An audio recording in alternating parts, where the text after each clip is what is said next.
I don't know what we did. Hey everyone, welcome back to the conclusion of the Mana Trader series. We are in top 8 time. The business end of the tournament. That is right. I'm Brad Nelson. I'm joined by Ross Merriam. And yesterday we had 7 rounds of Pauper action. And 7 rounds that were lightning fast. It was fast, yeah. We might not be here that long today. Yeah. Do not blink. Make sure if you got snacks there near you, got your beverage of choice. Yeah, you don't want to get up. You might miss all the action. Yeah. So let's lay it down. So yesterday, yes.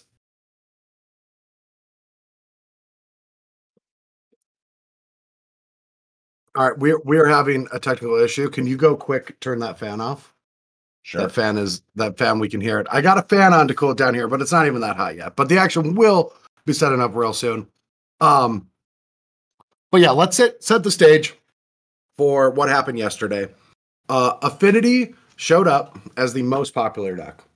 15% of the metagame. Yep. How many are in top 8?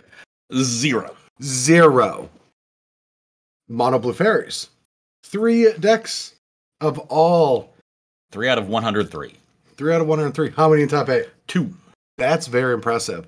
And also, the biggest storyline from yesterday, in my opinion, that's going to be our first match today in the quarterfinals, comes from Nathan B. 1992, who lost in the top 4 last month, just slightly missing the December championship. Yeah, it's top 2 here that are going to make that December tournament. So when you lose in the semis, that's the dagger round. Yeah, they came back blazing fast, 7-0, first place seed.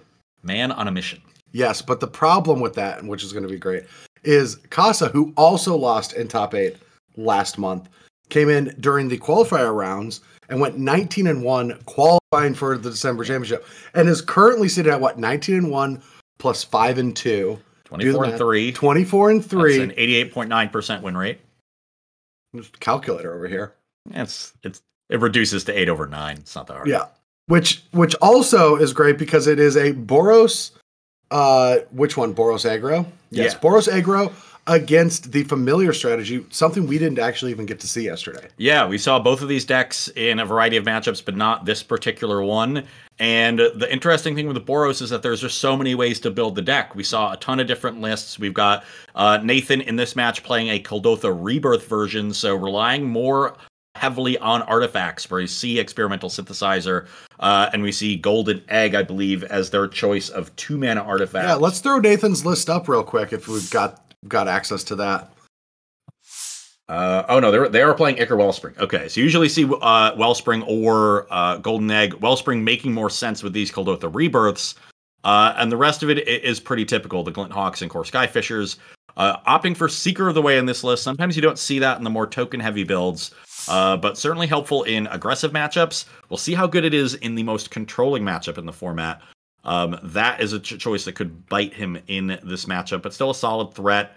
I like this list of it. I think maximizing Experimental Synthesizer is what I would be trying to do. Basically, if I was playing this format, because I think that card is excellent. It's great. It makes a lot of archetypes in standard even function. Now, a lot of those are getting pummeled by the Goldspan Dragon of the format, but that's not here in this format. And this is just a great engine for card advantage. We saw matchups that both had 4 Experimental Synthesizers yesterday where things would grind out, and then we're just saying whoever top decks the first one is going to have a huge advantage. Yep, and I think that's going to be a key card in this matchup as well, because the Azorius Familiars deck, or should I say Esper at this point with the light black splash, really does play such a strong long game. And here you see Casa's list opting for that black splash. We saw some people yesterday going straight Azorius, which is how this deck began.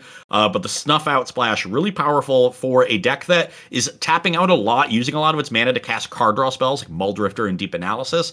Being able to do that and then immediately answer a threat on your opponent's side of the battlefield is really, really powerful. Make sure that you don't fall too far behind and get to that really great late game that is so important for this deck and so dominating. That said, Casa's list not as heavy on the blink package that is the core of that late game. Only 2 copies of Ephemerate, 1 copy of Ghostly Flicker, and 2 copies of Archaeomancer. That's really the engine that gets you to the point where you lock out your opponent because you're able to rebuy all these really powerful effects, whether it's counter spells, Revoke Existence. We see 1 copy in the main against Affinity would be great. Still going to be solid in this matchup. And then Snuff Out if you want to keep answering creatures. Well, and that's one of the interesting things there's a lot of cards that were trimmed to make room for the modern age. And now, I don't see this in every single list, the Saga, but we saw Casa go 19-1 during the qualifier. I don't know if they played this deck the entire time, but they're in this top 8. They've been playing this deck. They've been playing this format, and they have a unique take on the strategy. I think that's really impressive. I'm very curious to see how good the modern age is in this archetype. Yeah, definitely a very interesting card. I think actually he's built his deck even further around the card by including these powerful singletons that are good in certain matchups like Prismatic Strands, Revoke Existence, and even Lose Focus, which is a great counter spell for the late game scenario. When you both have a ton of mana, you can replicate it a bunch, make sure that you counter any spell your opponent casts. And when you're rebuying them with Archaeomancer in the late game, it's great to have access to these cards in game 1 in a wide variety of matchups. And if they're bad, the Modern Age just lets you pitch them away, turn them into something more effective. Yeah, so this is going to be our main feature match, but let's talk a little bit about what's going to be happening while we're covering this. You've broken down the matchups. Let's go through it all. Yeah, so along with Nathan and Casa in the top half of our bracket, we have a Mono Blue Fairies Mirror. Mentioned there were 2 copies of that deck, and they are, fortunately or unfortunately, depending upon your feelings for the deck, are matched up against each other. And that's Malvis Castro and MS Skin Bollock there in the 4-5 matchup. That should be an interesting one because the Mono Blue Fairies deck, unlike Demir Izzet, doesn't have a lot of removal, but has more creatures. Mm-hmm. So for both of them, they're thinking, oh man, I wish I had more removal because my opponent has more creatures, but neither of them really has it. So going to be a very combat-oriented matchup. Should be a lot trickier for them to navigate because neither of them is really going to be able to gain an edge because both decks are so good at getting ahead. So are they going to stay even, or is one person going to be able to pull ahead early and really put them opponent on a back foot where they don't want to be? Well, one of the most interesting things, can we pull up one of these mono blue lists? Because something that happened back when I used to grind Magic online all the time, and I'm talking years and years and years ago, was blue mirror matches having Spire Golem. And in a blue mirror, Spire Golem is massive. It is a gigantic threat that can come down super early, and there's not a lot of ways to interact with it. You've got the snaps, but that's not going to get you that far. So I could see these boards actually clogging up. Yeah, if they find those Spire Golems early and they don't get countered, and that's a card that if you wait a little bit on it and wait till, say, turn 4, you're casting it for 2 mana with mana up to protect it with your own counter spells. So really nice way to protect it there. But you also do see those couple copies of Mutagenic Growth. How aggressively can you block with your Spire Golems if you think a Mutagenic Growth on a Insectile Aberration or on one of those Moon Circuit, what was the last name of that card? Moon Circuit, the 2-mana ninja, can pump it up. Hacker. Moon Circuit Hacker, there we go. Can pump that up and then eat your Spire Golem in combat. Because if they're spending 0 mana effectively to deal with your Spire Golem that you've probably spent 2 or 3 mana on, that's a really bad trade, especially if Spire Golem is going to be that important. So if Golem is important, then Mutagenic Growth is important, which is really cool because those are not cards you often think about when you think of this archetype. Spire Golem, not nearly as prevalent in Pauper as it was 5-6 years ago. No, I just want to take a quick look. Can we see the other list as well? Are they both they're very similar. Yeah. Almost identical, actually. It makes you wonder if they've worked together or they know each other in some way because, these normally we're seeing lists vary a lot, even within archetypes, a lot of different variants of different deck lists. When 2 people show up with very similar deck lists. Similar. I mean, they might be identical. Okay, yes, they are. The more I'm looking at this, they are. It looks like the sideboard shifts by 1 card. Yeah, there's a second Hydroblast. Oh, is it a different split on Blast? Yeah, one of them is 3-2 on Bam and Hydroblast. The other one is 4-1. So that's a true mirror. Yeah, those cards aren't coming in. Don't think you need to be countering gut shots. Wonderful. Well, I do believe that the players will be getting, well, they know their pairings, but I think they'll be getting seated and paired on Magic Online here, going here soon. So we should be able to get into the action real quick. So run us through real quick the last two matches that'll be being played. Bottom half of our bracket in the 2-7 matchup, we have Niccolo Guarino on Dimir Fairies. So this is the most popular version of the deck. It was one of our 3 most represented archetypes in the field against one of the surprise decks of the tournament, and that's Medvedev, very noted Moto grinder on Mono Red Goblins. Recently, when you think of goblins in Pauper, you think of that goblin combo deck with Putrid Goblin. This is Mono Red Bushwhackers, super low curve, Codolta Rebirth experimental synthesizer, just like the Boros deck, but even lower curve and using Bushwhacker as your pump spell for all of those cheap creatures, and then Goblin Slider and Maw Grater as your way to dominate combat, so your opponent can't just very easily block your 1/1s with 1/3s and 2/2s and things like that. So this is a deck that had multiple copies near the top of the tournament during the Swiss. One player actually finished in 9th place, on a very close tiebreaker. Yeah, it was under a percentage point in tiebreakers to get a second copy of this deck into the top 8, but Medvedev made it, and the deck looks really great. The one thing I really like about it is just how much reach there is. 4 Lightning Bolt, 4 Goblin Grenade, 1 mana, 5 damage, very easy to enable, and a couple Fire Blasts as well. So, I think of these decks, and I've played several of them in my day, and when you bushwhack them, you usually deal 10, 12 damage, and then the goal, or the tough part of the game is, how do I get over the finish line? Yeah. This deck has a very clear plan to do that with all that burn, and we'll see how they do against the Fairies deck that doesn't really have a lot of great blockers. Yeah, and I guess the players are seated, ready, they're starting to play, so we should get into the action right now. Between Nathan and Casa. Okay, so we have, looks like... we've got Nathan starting off on the play with the tap land. Hand looks decent, not great though. Not a lot of card advantage to start things off. That's pretty good. Top deck to just be able to go Ichor Wellspring, then that can be brought back with Glinthawk or Codoltha Rebirth. Lots of different utility with that. Yeah, I was going to say we might have to end up sacking a land here on this turn to go a Glinthawk Rebirth, get a pretty big battlefield. Now with the Wellspring, we can avoid stunting our development, just get the Wellspring down, start generating card advantage while also developing a battlefield. And that's going to be important for a matchup like this. Casa's going to be trying to develop their board, get their card advantage engines in play, and you don't really want to go too all in too early against that. Yeah, one of the things I've noticed that even though the games can be quick if your opponent stumbles, these aggressive decks definitely have a lot of resilience. They can generate card advantage, play into the mid and late game with these mid-range and control decks and be just fine doing so. Yeah, we see that, putting 5 power on the board and potentially more thanks to that prowess. Yeah. A very slow start from Casa here with 2 tapped lands to begin on Ice Tunnel and Mortuary Mire. No interaction on the draw, and now they find themselves pretty far behind, staring down a bunch of creatures. Yeah, and even having a third come into play tap land, finding that white source that's usually there to add your early creatures that give you life, give you mana reduction. Yeah. Unfortunately, they had that Mortuary Mire earlier, and that's the kind of land that you want to draw late. That's a singleton in these Azorius decks that are just splashing black, but gives them a little bit of extra value. But drawing it early can really punish you in an aggressive matchup, and that's what we're seeing here. Going for a very quick rally of the Peasants. I kind of like this. Yeah, I mean, might as well. There's not a lot of things that can go wrong. I mean, maybe a counter spell, but not the worst. Try to get them dead. Maybe they snuff out the Seeker, but then you're still dealing 9, and they've dealt themselves 4.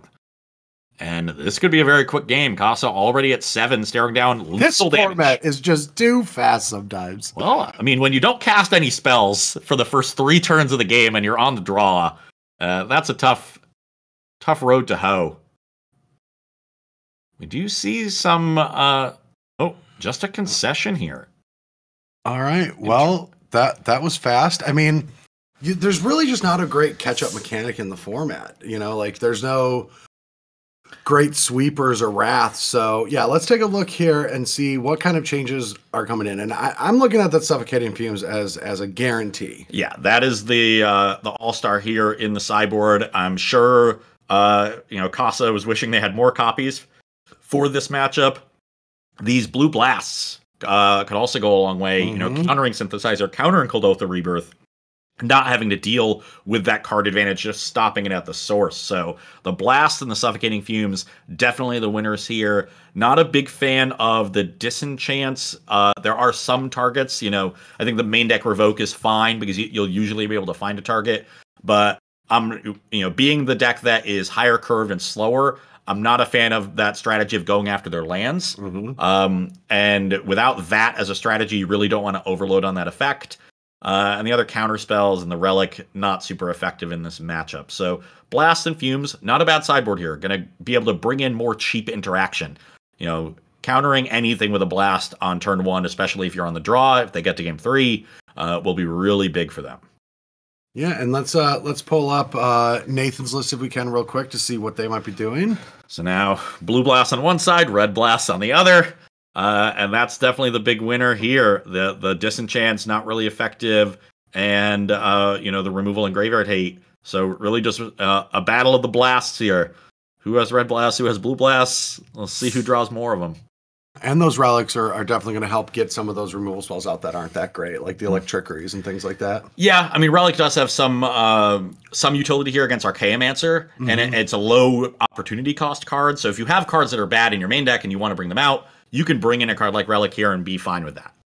All right, but looks like a very good start. Now that's if the Dust to Dust don't come in. You don't think they will, but this hand looks like it could get beat up pretty bad by one. It definitely can. So no real one drop here. You don't want to. Ooh, they do want to lead on Synthesizer, I guess. Synthesizer that was guaranteed to get no value on the trigger, but maybe they want to get this Rebirth going. I could see, just wanting to fire that off, get some card advantage. Yeah. Being on the draw, definitely don't want to fall too far behind or give your opponent too much time to set up. And we see a turn 2 of the Modern Age from Mikasa here, discarding one of those singletons with flashback, that one of Prismatic Strands. The value. Yeah. Gotta love that. And looks like their mana is pretty well set up. They can use Ash Barrens into Sunscape next turn if they want to, or just drop the Chancery if they find something else they'd rather do. This is a tough turn. Do you just get the 3/1/1s into play, and finding the Glint? That's a tough one if you want to actually play, though. Well, your curve is low enough. I think I'd rather take the extra card. Yeah. And get that pressure on the battlefield. You know, you can bounce a land and be okay. Just Wellspring next turn. I was wondering how important that Pyroblast would be on that Modern Age, but it's not a creature yet. It's not in the way. And when it is a creature, it'll only be a 2/1. You know, it'll trade for the Glint Hawk potentially, and it's a 2/3. Yeah. Hey, Jesus. Oh, that's a much bigger. It's massive. It's like the biggest creature in the format. Yeah, 3 toughness is a big game when it comes to Pauper. I do like that 3 toughness is a big game when every removal spell deals 3. I just like being able to play with 1 toughness creatures. Feels like in, like Pioneer and Modern, you just can't play 1 toughness creatures anymore. Yeah, too many Ren and 6s in Modern, and other ways to just so really efficiently deal with. What other Mythic Rares have come out in the last 2 years? I guess Ren has been around for longer than that, but all right. So we're seeing what to discard from Kasa's side. Has a few options. Yeah. There's some good value. Like, I don't want to get rid of any of these cards. They all seem like they have some good value here coming soon, but it's still slow, right? That's 5 power by turn 2.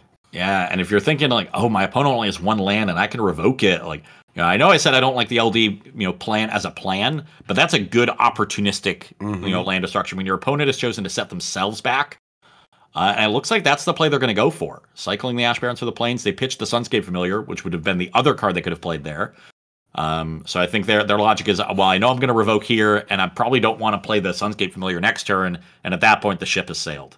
And what really hurts here is, this Pyroblast is going to be able to deal with the 2/3, but now it's going to take multiple turns. So that's going to be online for this next combat, and there's no red source available to deal with this Vector Glider. Yeah, and they actually, because they lost the Great Furnace, they don't have untapped red for next turn unless it comes off the top. Yeah, we're seeing Nathan get a little bit punished for their decision there. Well, maybe it was just the Glinthawk which land to return. That was the big punishment. Oh yeah, they could have exposed the Ancient Den and not exposed the Great Furnace. Yeah. And normally you think like, oh, I have like red cards in my hand. I'll leave the red in play because maybe I, untap Pyroblast something and then play the bounce land.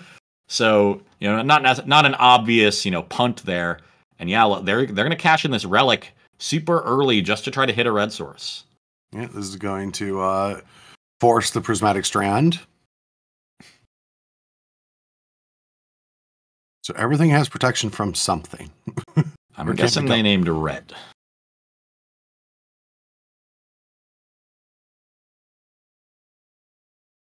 All right. I'm trying to find it. a valiant effort. Right, yeah. But at this point. All right, so here is that Muldrifter that's going to get ephemerated, fuel the hand, have another blocker, and things look stable. Oh, yeah, very stable. Very stable. 17 life, so... and the Suffocating Fumes was found. That's big. But this is where we get to the point where the aggro deck has staying power. Nathan still has 8 cards in hand, some additional card advantage. I think the big issue is he's drawn both his copies of Rally the Peasants here, and they're just not that good. Not good right now. They would be if there was a little bit wider, a little bit faster. Yeah. But the setback from turn 2 is really costly. And we are seeing the Modern Age do what it's probably supposed to do. Yeah. I did not realize that was a 2-3. I thought it was a 2-1. It being a 2-3 is a much bigger game. Yeah, very, very powerful. Especially blocking, these core Skyfishers and these Glinthawks out of these popular decks. I wonder if we'll see a rally here, because it's not a bad attack with a rally. And you really just want to get value out of a couple of these cards. Now, the Godfarer's Faithful could still block a Goblin token, but the others are all trades. And you're super happy to trade a Goblin token for the 2-3. Yeah. And the Glinthawk is probably trading for the Muldrifter regardless of what you do, because you only have the 1 removal spell. They agree. They're going to send it all in. Yep. Is this a spot where you elect to lose one of these creatures and not the other? I wonder, with the Fumes in hand, if it's a spot where you're just like, sure, I'll take a hit. Yeah. Looks like Casa is being a little bit more protective of their life total, but...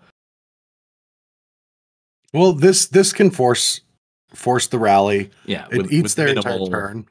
Minimal losses. And gets the 2-2 off the board. Yeah. So they can just Suffocating Fumes the Goblin tokens away, still be at 11 here, and they'll actually get 1 off the Fumes, so still be at 12, and they're getting another 2-3.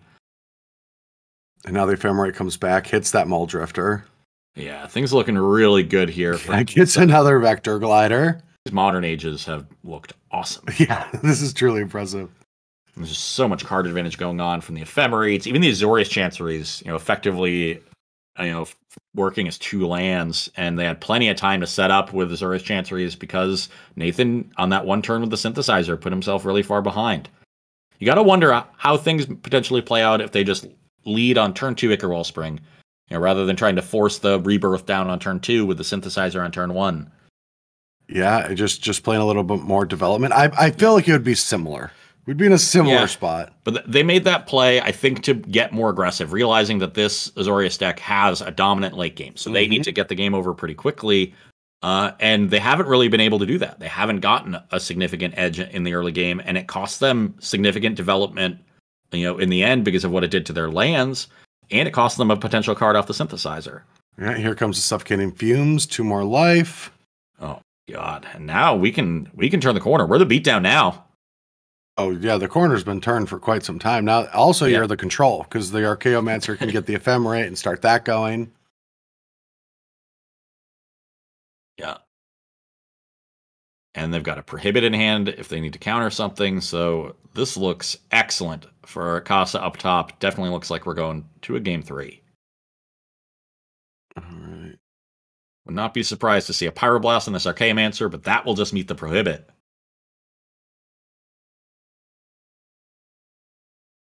Yeah. And we're just gaining a ton more life still. Back up to 17. 6 creatures to none. Yeah, Ephemera in hand with the Ghostly Flicker. Granted, it's 6 creatures who have a combined power of 5 between them. So it is quite the motley crew. But there's really just not... Because it's Pauper, it's very difficult to have catch-up mechanics when somebody is snowballing on you.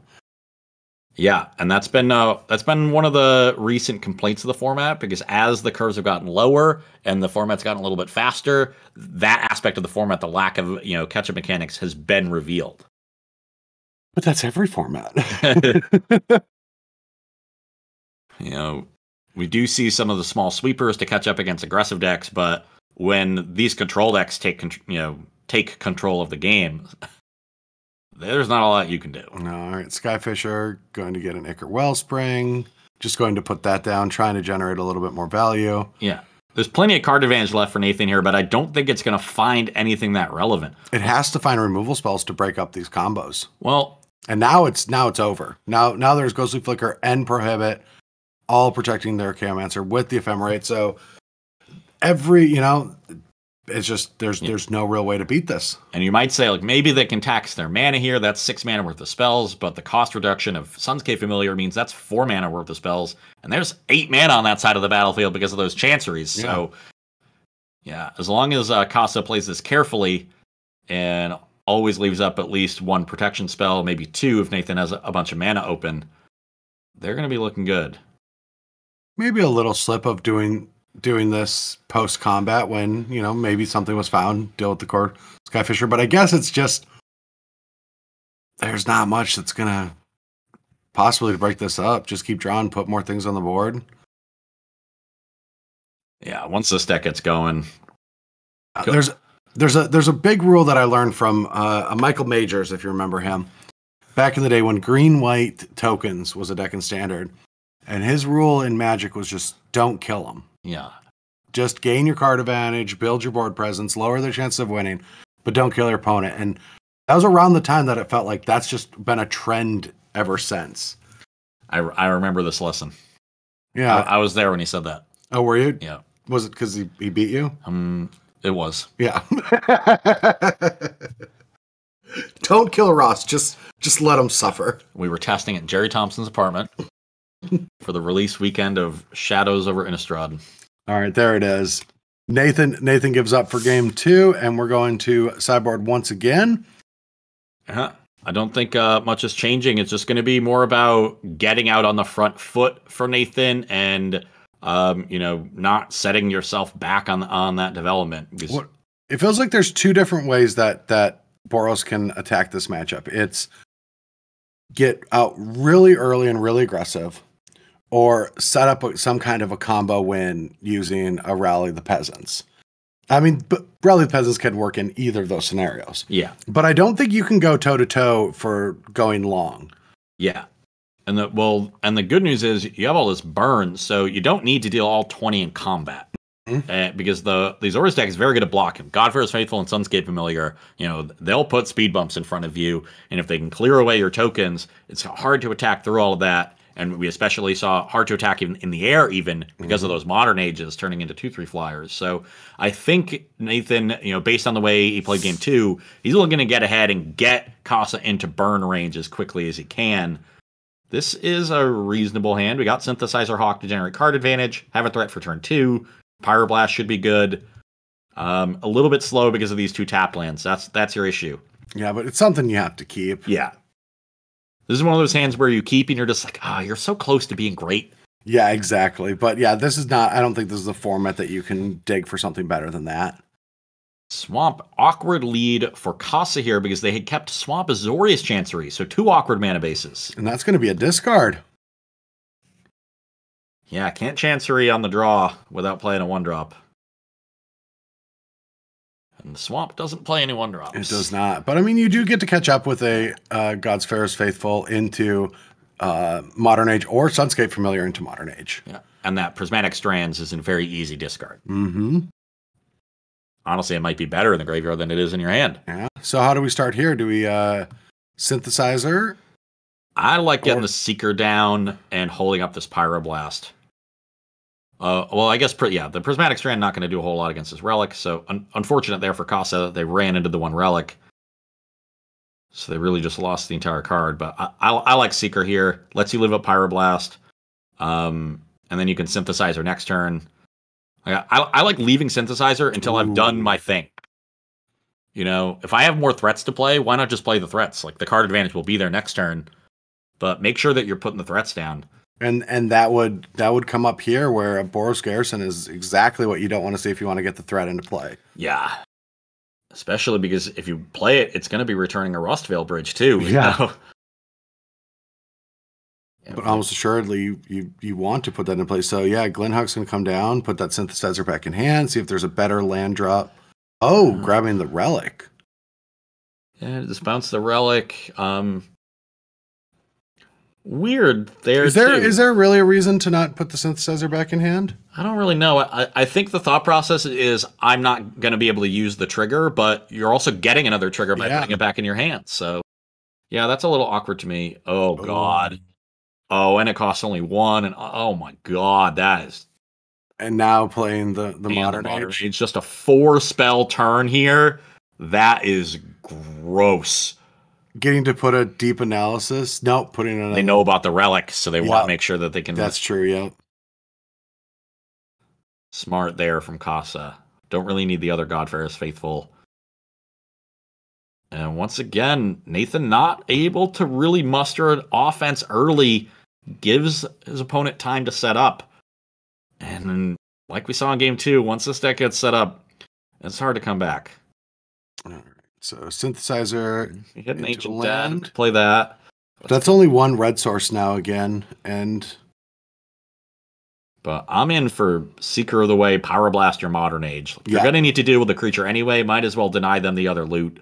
It could be also just getting I think getting the familiar off the board now and being the cost reduction, especially since we know that they missed a land drop. Yeah, that makes sense too. Both things are valuable when your opponent is missing land drops, but.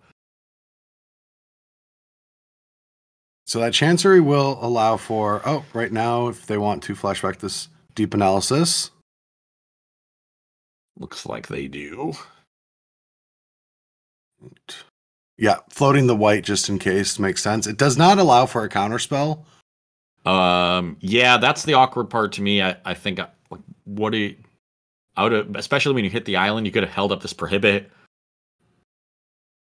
But. Well, this is a huge turn.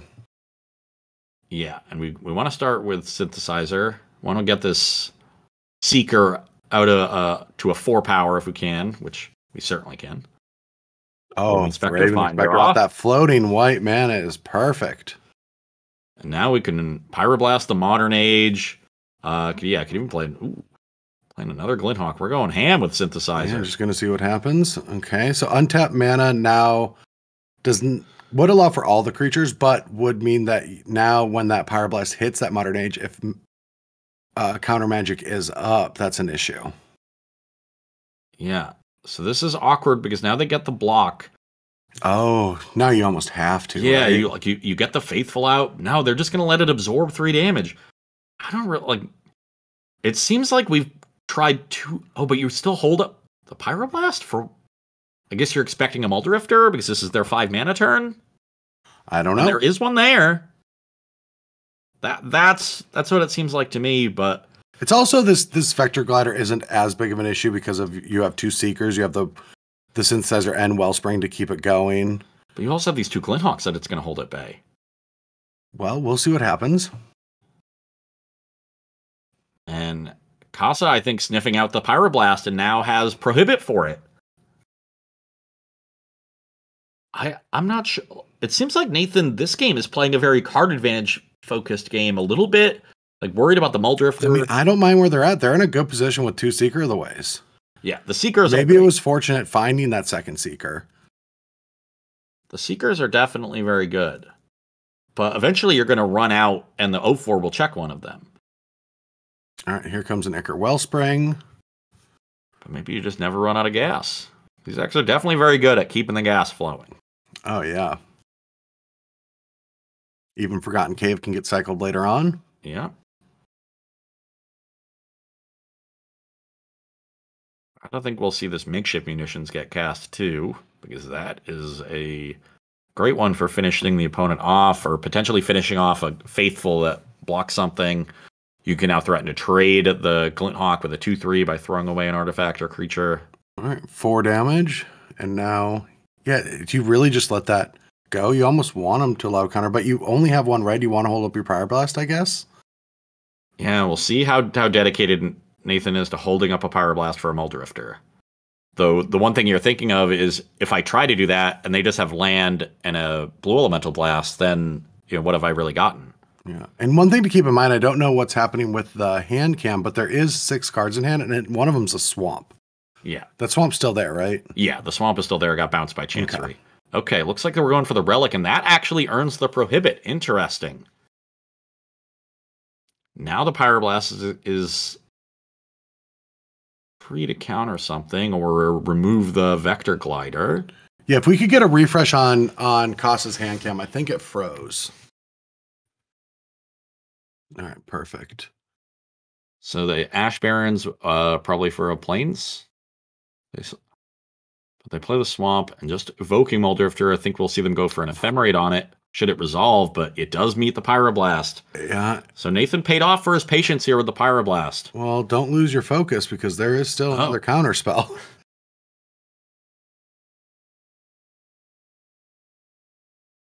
Yeah, didn't have enough mana for that. And there's just enough mana here to do it with the white floating, so actually things are going to work out for Kasa. I'm getting punished for actually for holding the blast, because the goal was to keep Kasa off of their card advantage, and they sacrificed their own ability to push damage to do it, and they weren't able to stop them from generating the card advantage. And now they're almost forced to have a big turn, and that's another land. We're going to see a cycle. We've got another synthesizer that we can. That's another land. Got to crack that synthesizer. Yeah. A bit of a flood. Oh, Galvanic Blast is so huge. That can knock down the glider and send the entire team in. Yep. Now, there is one good block, but not another. Oh. They hadn't played their land yet, right? I don't think Nathan's played a land this turn. I would have played a red source and threatened to have another spell. So that the Godfarer's Faithful, you got to think a second before you block with it. Also, this allows the Vector Glider to block a Glinthawk, unless they're just planning to go face. Yeah, maybe this is going upstairs, but is that good? I think this Muldrifter has got to jump in front of another Glinthawk. Weird. You got another Muldrifter in hand, but I guess you really want the Ephemerates on rebound. Okay. Yeah. Oh, so I think the Galvblast is going to be pointed at the Muldrifter then. Mm-hmm. Because, it is, yeah. Because we really want to stop that. Then why do we attack with all these Glinthawks? We're just throwing away a Glinthawk for 2 damage? They were thinking maybe they would block it. All right, so Ephemerate will be able to flicker the Godfarer's Faithful. We've got Preordain. Could have blinked Vector Glider if they wanted to generate some value, but I think they'd rather have the 2. And just like you brought up, there's now a state of attrition because we've let a few spells go to hold up that Pyroblast, and the Seekers are no longer the threats they used to be. Yep, and the second Godfarer's Faithful means that they're both checked. Yeah, getting that Pyroblast countered was tough. That was such a key spell for them. That was their one way to interact with their opponent's battlefield and try to get through it. That not resolving, combined with this flood here, now sitting on the 7 lands. So brutal. Back-to-back top 8s for Nathan, but if they don't win this game, they're again not going to be qualified for that December championship. The points are building up, though. Yeah, so definitely rising up that year-end list. There's a few qualifications left for those consistent performers that didn't quite get there. But like I was talking about yesterday, when you sweep the Swiss of the tournament, you incur the wrath of the Magic gods. It is true. Nathan, your hubris looks to have gotten the better of you. I don't like those. I find them as just like silly gamer rumors. But no one's 18-0 to Grand Prix, right? I don't think so. No.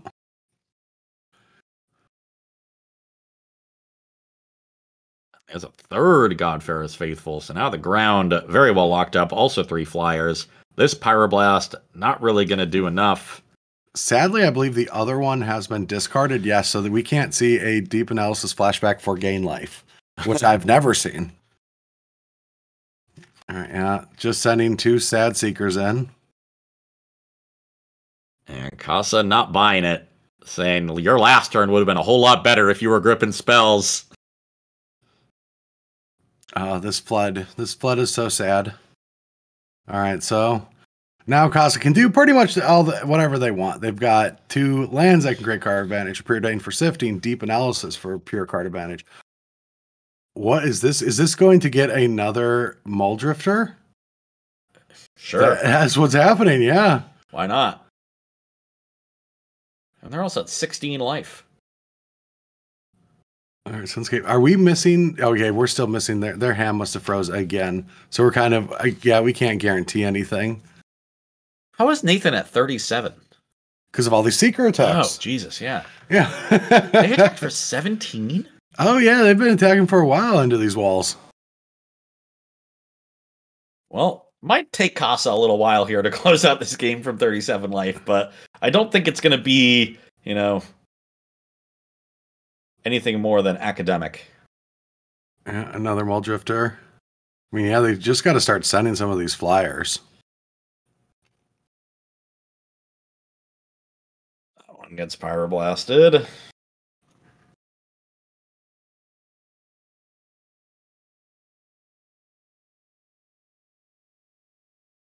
No attacks, huh?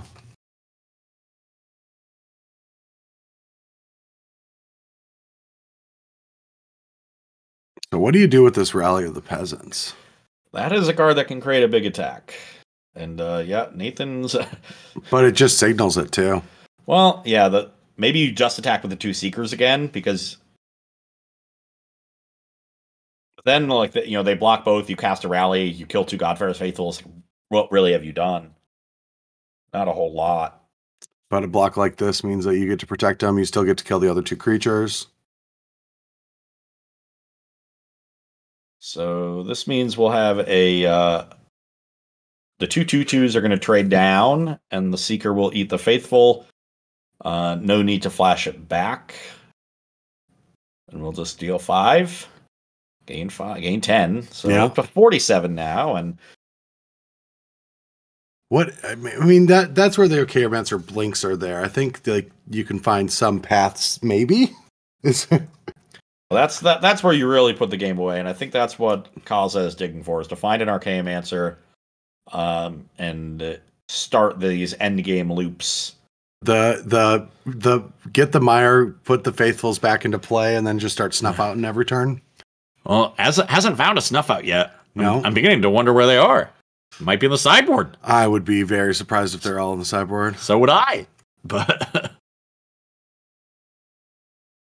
maybe the 4 life when you're casting it early is too much for a matchup like this, especially if they're on a rebirth draw. But the Seekers, Glinthawks, and Skyfishers are pretty threatening.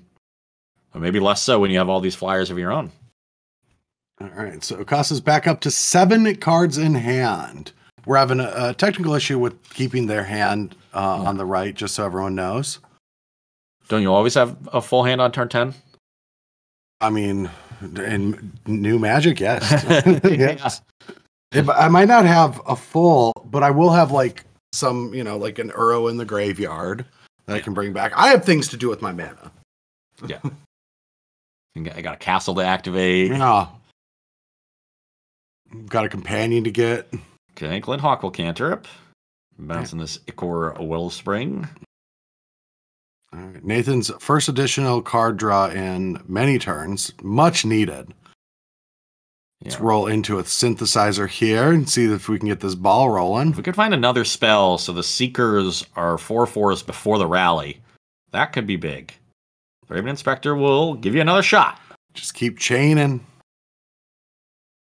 Yeah, and now we're chaining more creatures to set up the flashback rally as a bigger threat. And this is one of the turns where you could have played a land the turn before. I think one of the other lessons I've learned in Magic is just play those extra lands. Oh. You both know they're there, and they could be actually important right now. Yeah, especially in a deck like this with so many cantrips when you start chaining a few together. And unfortunately, the chain stops with another land being Boros Garrison. So Ancient Den comes down, and we just send in with some 3/3s and threatening that rally. Yeah, I like the single block of 1, so the rally doesn't get too much value. The 2, if you just take 3, the 2 Godfather's Faithfuls will gain that back next turn. Yeah. And they are just going to take it out because, taking these Faithfuls out seems important. Yeah, I wonder. I kind of wish we saved that for next turn. Though Thraben Inspector still gets easily blocked by an 04. Yeah. Is this an Ephemerate or a counterspell? A snap. Oh. Snap just to protect it. Yeah, so they are going to take a chunk of damage, but at 22 life with 2 Godfar's Faithfuls, that chunk of damage isn't super relevant. Oh man, I wish I knew what was going on in Costa's hand because I bet it is juicy. I bet we pitched that deep analysis to this modern age too. Let's look at Costa's graveyard real quick and see if that last deep analysis. Nope. Oh no. Oh no, it was the 3rd chapter. They don't get to loot. Oh yeah, it just transformed. Okay. That modern age discarded an island. Okay, we got an update. Blue Elemental Blast, Ghostly Flicker, and a Muldrifter. So the deep analysis must have been cast earlier. Mm-hmm. So that's a 3-mana Muldrifter. That gains 2 life. They decided to evoke it instead for 1. And to flicker it and the other Muldrifter. I'm okay with that. 2 mana, draw 4. You're gonna deck before you kill them. Can you deck what you can deck? No, the Mire. There's no. Oh wait, a Ghostly Flicker can chain with Mire, so you can never deck. Oh, yeah. That is awesome. That is. I just thought the Mortuary Mire was a little bit of extra value here, but it actually serves an important role in the late game. Yeah, to keep you from decking. All right, we're getting reports now from Raph Sputin that Ganyam actually did 18-0 Grand Prix. I want a link. In 6 minutes. I expect a link so I can see it because I don't remember that.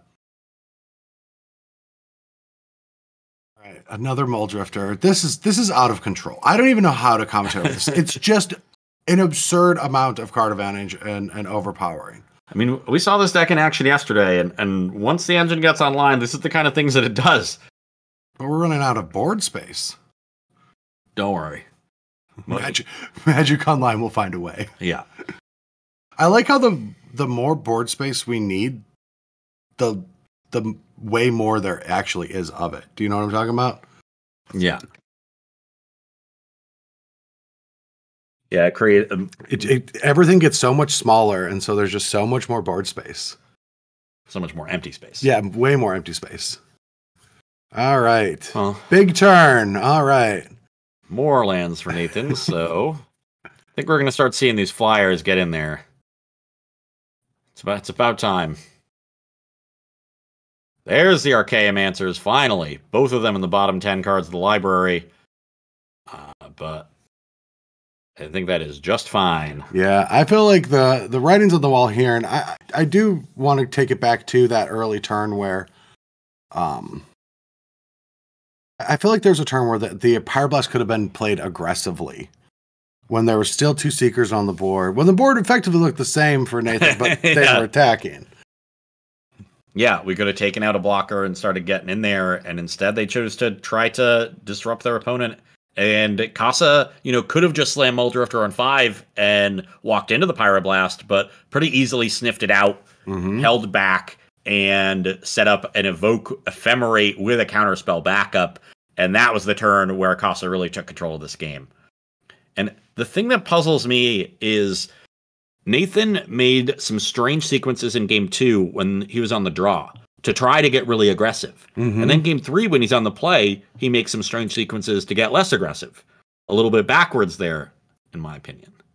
All right, so we're going to see Abrahibit counter this Glinhawk, because why not?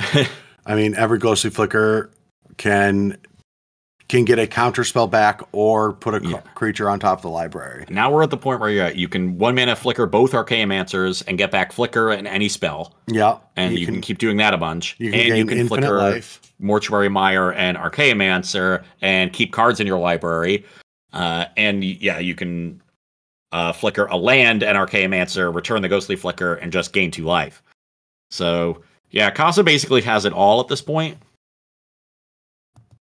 All right, 6 damage comes in, dropping Nathan down to 43. I love it, though, not giving up. Maybe it takes Casa 8 minutes. Maybe they disconnect and lose 5 minutes. Yeah, it could. Yeah, 5 cards in deck. But yeah, because of this Ghostly Flicker, it's going to be able to protect with... That's how more... Can you go over Mortuary Mire just to make sure? It puts a creature on top of the library, right? Yes. Yeah. Yeah, so that will... There's probably a couple creatures sitting there. There's at least, some Godfarer's... You can always just loop a top deck, too. You can just have 7 cards in hand and continuously discarding the last creature. Yeah. And that is what Casa is doing, running through these loops very quickly, just putting all their counter spells in hand.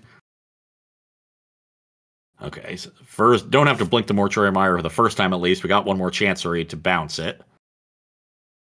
There's a Seeker of the Way, which doesn't really do anything towards winning the game, but could gain some life and delay the game.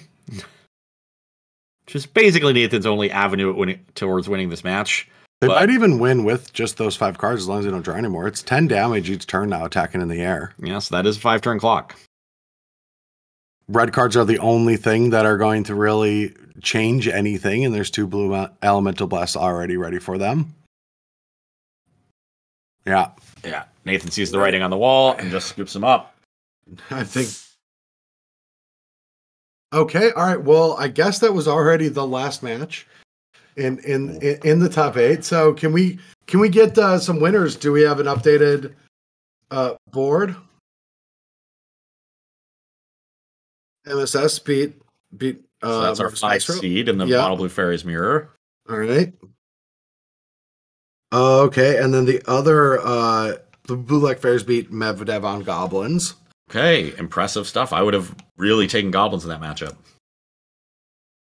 Turbo Fog won. High five. I mean, I love me a Batatina, but Turbo Fog. So we are going to be taking a short break, and when we come back, we'll be watching Turbo Fog against Blue Black Fairies. Yeah. See you soon.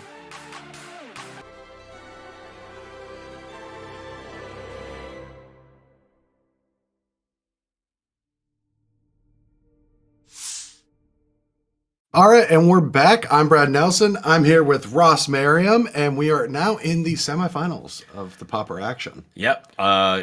This is the key round for this tournament because we know the top 2 players are going to qualify for that December championship. So this is the round everybody's trying to win, though they are still playing for a significant amount of money. That is true. There's a ton of money on the line here. $30,000 for the December championship. And if you're interested in playing it, you can still get involved. Just go. Can we get that slide? I know we weren't ready to put the slide up. Perfect. Awesome. You can get into the series by playing in the qualifier rounds each month. Go on Twitter and follow Mana Traders so you can keep up for when those are happening and get in on all the action. 4 slots each month are being given out for this championship, as well as 4 at-larges that hopefully we're going to be seeing Nathan getting there after 2 impressive top 8 finishes back-to-back months. Yeah, and he's still got plenty more time to rack up more points if he needs to, but I imagine he is in the driver's seat there.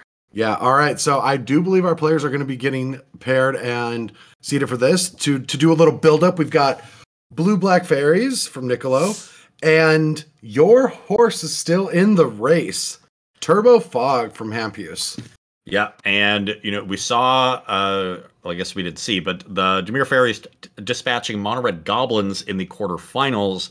This is a much, much different matchup. Yes. That is all creatures and burn spells. This is no creatures and burn spells. So be interesting to see how this Dimir Fairies deck can handle 2 decks that are about as different as 2 decks could possibly be.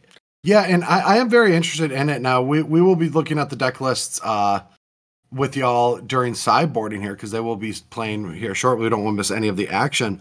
But these Blue Black Fairies decks have quite a lot of removal and not...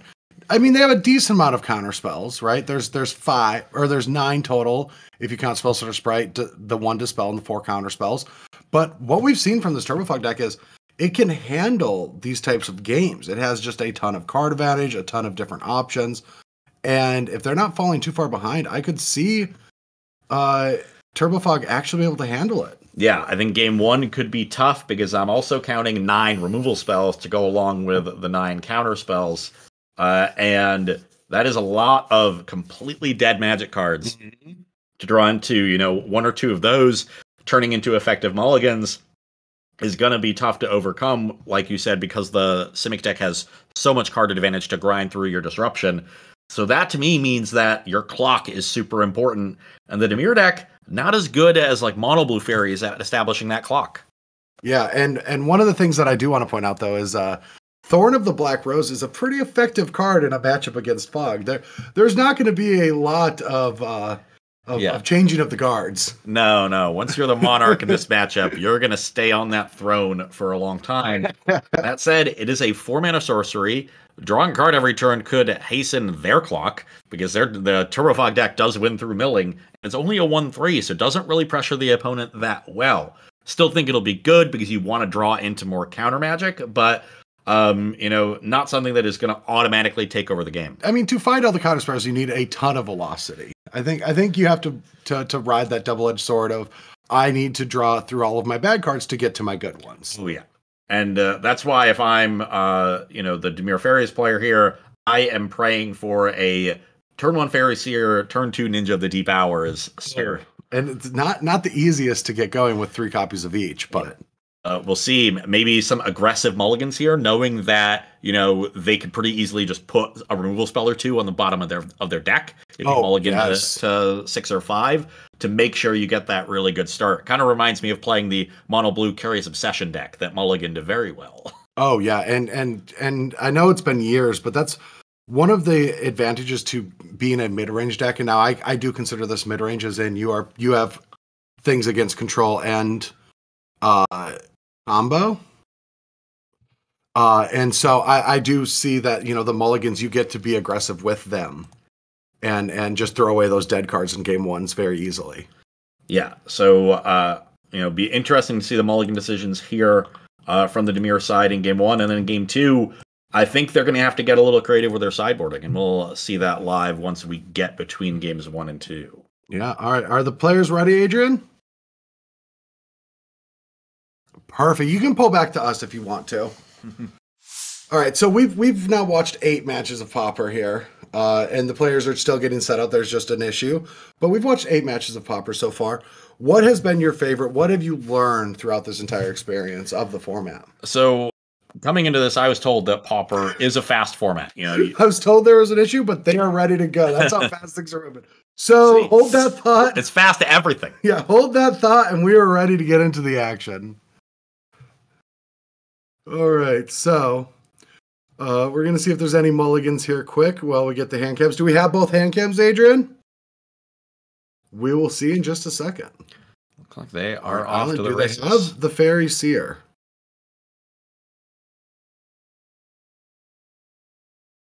Nope, no Fairy Seer. And there's a Desert. Excellent land in this matchup, given how many 1 toughness creatures there are. Yeah, very impressive against Spellstutter Sprite and Fair Seer, and then they can double up to beat Ninja the Deep Hours. Yep. No Growth Spiral is going to be showing up. That's saying something, though. Turn 1 Desert's a very interesting turn 1 play. Wouldn't be surprised if it's followed up by a Simic Growth Chamber. And we'll see another discard? It's the perils of playing Karuz. Long pause here for a turn 2. All right, so it does seem like both players are bugged out on hand cams. Well, I guess that'll make it harder. That will make it more difficult. I mean, can you check, Adrian, to see if the other match has the hand cams available? If they do, we might just switch over. It's way more engaging to have some ability to navigate things, right. Especially in a matchup where cards are going to be in hand at all times.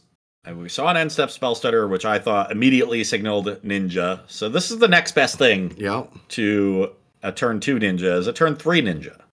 But seeing that Ash Barons come down so early means that they might be having mana issues as well. Yeah. Though Ninja will certainly help them draw out of it rather quickly. Yeah, it's up to you. I believe that we should switch to the other match, even though we've set this one up, because we do not have access to a hand cam. We have both in the other match. Yeah, let's switch to the other one. Yeah, we're gonna switch over. Apologize to everyone that set up for this match, and let's see what we're up against over here. So This is Casa with the Azorius Familiars playing against one of our Mono Blue Fairies players. Yeah, this is also going to be a good match, and one that we want to be able to see the hands. I have spent too many matches not seeing either hands, and now that we're in an all blue top 8, I feel like we want to see who's got the counter spells and who doesn't. Yeah, if you're an Island fan, this is a good top 4 for you. All our mountains lost in the top 8. Yeah, all right. So we have to set the stage. All right. It seems like kind of what we were talking about is these board stalls against Mono Blue where they can't really get through with a lot of creatures anymore. Muldrifter's holding the fort. Yeah.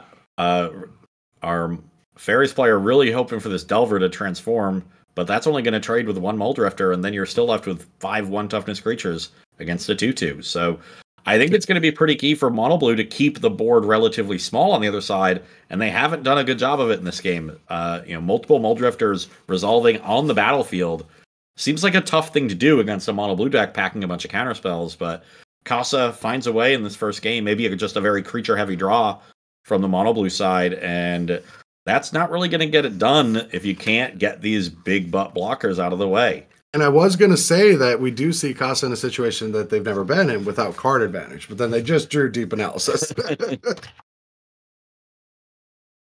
And now it's just a question of how is Casa going to turn the corner? The Boros opponent they were playing, Nathan, in the top 8, they didn't really have much in the way of flyers. Just some Glinthawks, never really found any Skyfishers. So the air was usually pretty clear to get in. Here, the air super, clogged with 1/1s. And that both means that, your 2/2s could get traded for a little bit, leaving you with very little pressure. But it also means that the crack back is a lot more threatening because your Godfarer's Faithfuls and Sunscape Familiars aren't holding any creatures back. Yeah, all right. Another top deck Deep Analysis, which does seem like a decent play. You can't really lose too much life on this board.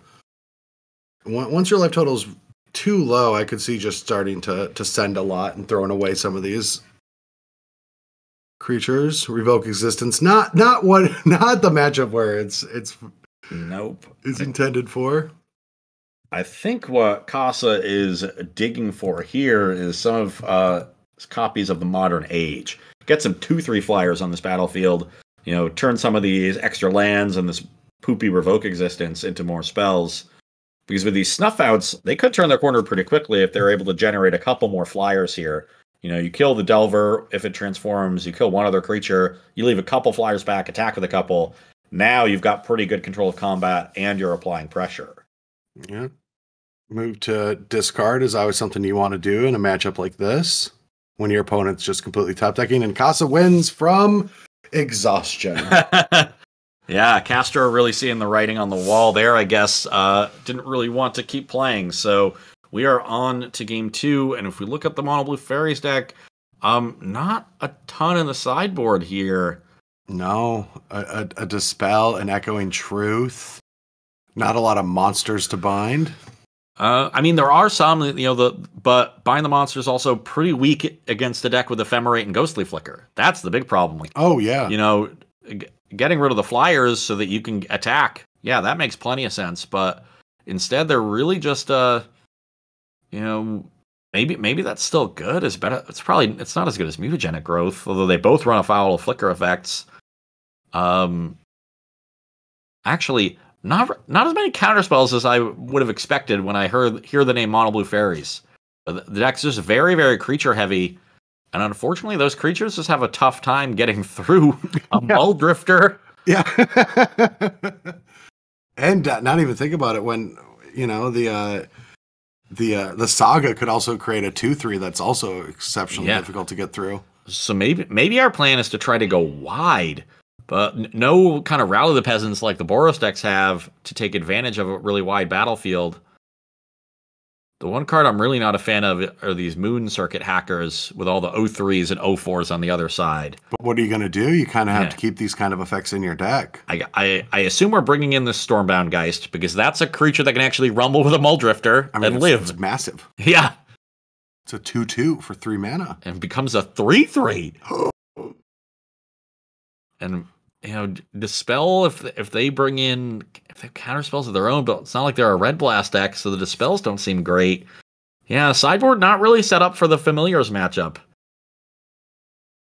Maybe you want Echoing Truth. Familiars just seems like a very sophisticated deck. Like, it just feels like I thought it looked like it wasn't going to be able to hold the fort in a lot of matches, but it's just proving to me that each time it can. Yeah, it really has impressed here.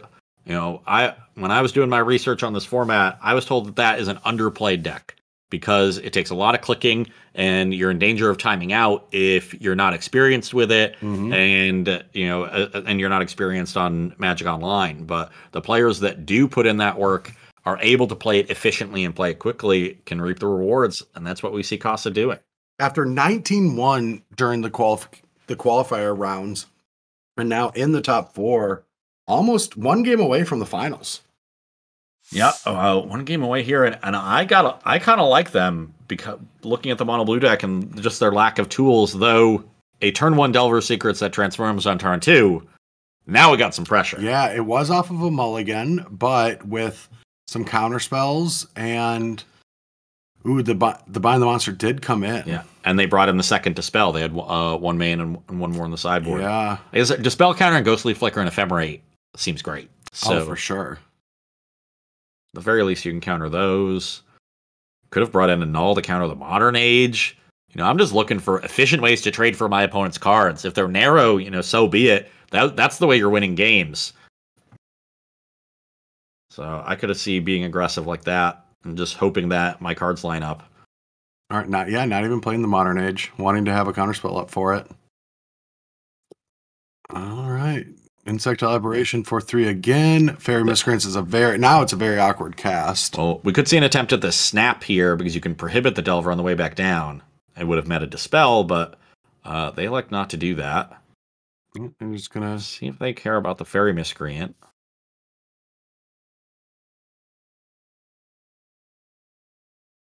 Feels like you can't really be greedy with the prohibit, but the damage output isn't a ton. Modern Age will take 2 more combats before it can block. Yeah, I'm not, especially the first Fairy Miscreant that doesn't cantrip. I'm not in a rush to counter that one. Also notably, Kaza's at 13 life, so this 4th point only increases the clock by a turn. Mm-hmm.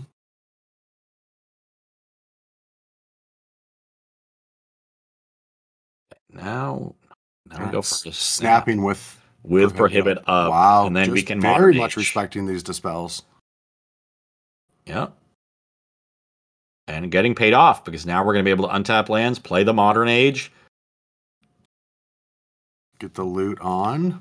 Good patience here from Kaza. It has played very well this entire term every time we've had them on. Yeah, and missing land drops here from the mono blue side, so it's hard for them to really catch back up or develop their battlefield while still having interaction. And now this is a Muldrifter turn. There's no 1-mana spell that can counter a Muldrifter. Or oh god, and they drew an Ephemerate, so we could go evoke. Oh yeah. Oh, they're not. Huh. Wouldn't it just be better to? Yeah. Oh wait, unless they're playing around the other Dispel. Okay, which is there. So.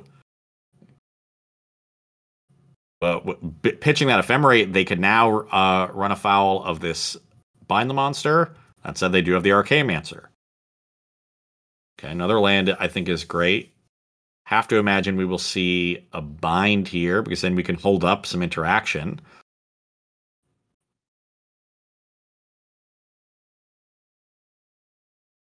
Although, a little awkward, because that there's going to be a 2-3 next turn.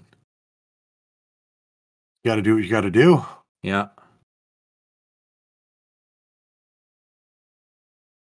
So here is our Vector Glider, and now all 4 Muldrifters here. All right, so our Archaeomancer is coming down. That's going to get counterspelled. Snapped off that counterspell. Yeah, we're going to hold up so they could Ephemerate that Muldrifter. No transformation on the Delver. That would have been pretty big to keep the pressure on. They found another land that does allow the Spire Golem while holding up Spell Stutter. But at this point, this series of Muldrifters, I think, is going to put a hurting. Yeah, just start slamming Muldrifters. And we're gaining a little bit of life each time. No reach out of the mono blue deck, so you got to do all 20 in combat. Oh, even the suffocating fumes in a matchup like this. Unfortunately, it's not castable right now, but it'll eventually. Yeah, they'll get there. They'll get there. They've got time. Although, if you look at their graveyard, you see a lot of the fixing lands already there. That is true. There's not too many black sources in this deck, but they draw so many cards. All right, everything's coming in with that top deck mutagenic growth. Very impressive. Yeah, that's a big draw. Though you have to imagine Kaza will sniff that out. Especially if the 1/1 comes in. So how do we block if we know that there's a mutagenic growth there? Maybe just put Muldrifter in front of Delver and force, Okay, so now it's which one do you want to save? Yeah. You really want to save the Delver, but are you going to lose your Miscreant for free? I think you want to get their board cleared as well. Yeah, they've chosen to clear the battlefield. I like that. You can't really get through the 2/3 the next turn if you don't do it that way. All right, there it is. That'll get the black source. And play another Muldrifter. Yep, which cannot get dispelled or spellstutter sprited. The Spire Golem is going to keep plucking in, though. But these God Pharaoh's Faithfuls. 2 copies of the Modern Age. And God Pharaoh's Faithful is basically checking the Spire Golem. So we're not blocking it, but we're negating the damage it's doing. And looking really good for Kaza here. They have so many more cards. Mono Blue deck just doesn't really have the tools here to stop what Kaza is doing, what Azorius Familiars is doing. It's not enough of the appropriate counterspells for the matchup.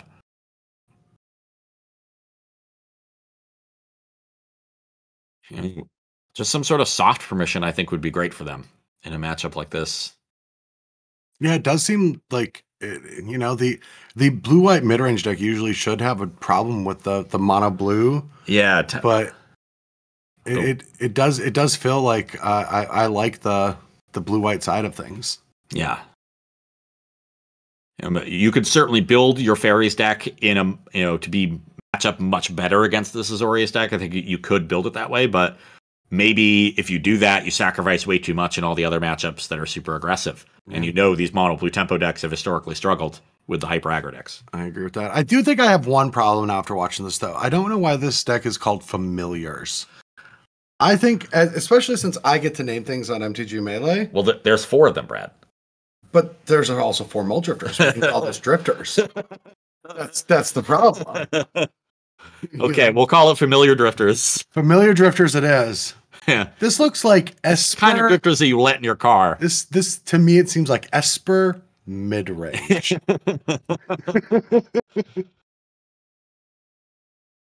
I'm going to call it Esper Modern. I'm guessing it originally had both from 2 different familiars. I would also guess that. I'm actually going to call it Esper Chancery. We could call it Blinky Blink. All right, so we're seeing another Modern Age come down. And this is going to be enough flyers to start being on the beatdown. Honestly, the Spire Golem probably has to start staying back. And another Muldrifter. And that's it. Yeah. Casa wins the match. Castro's like, I got better things to do today. Yeah.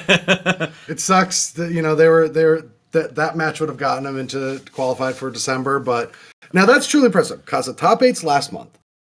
Doesn't get the qualification. Comes back, 19 wins the qualifying rounds to be in the top 2. And then shows up for the tournament and now is in the finals as well. Yeah. Says, you know what? I got the qualification, but I want the money too. Yeah. I want it all. And now that's going to open up another at-large spot. And that's kind of what's going to happen this season is more at-larges are going to show up since Casa has now taken 2 What are you the next time, Ross? Just eating up all the qualifications and things?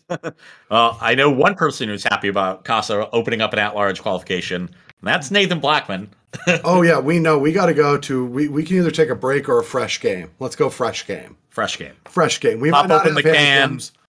Get that new game smell. Yeah, we might not have hand cams, but it's. And this is a turn 2 ninja. This is exactly what I said we wanted. Yeah. And do we know what game this is? Well, it does. I mean, we can just at least assume we can.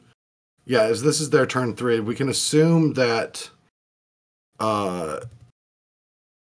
that mono blue or Dimir is at least 1-0 or 1-1. Because this is their turn 3, yeah, and Simic has already taken their turn 3. Yes. So Hampus is clearly on the play here. Yeah, so they've definitely lost a game.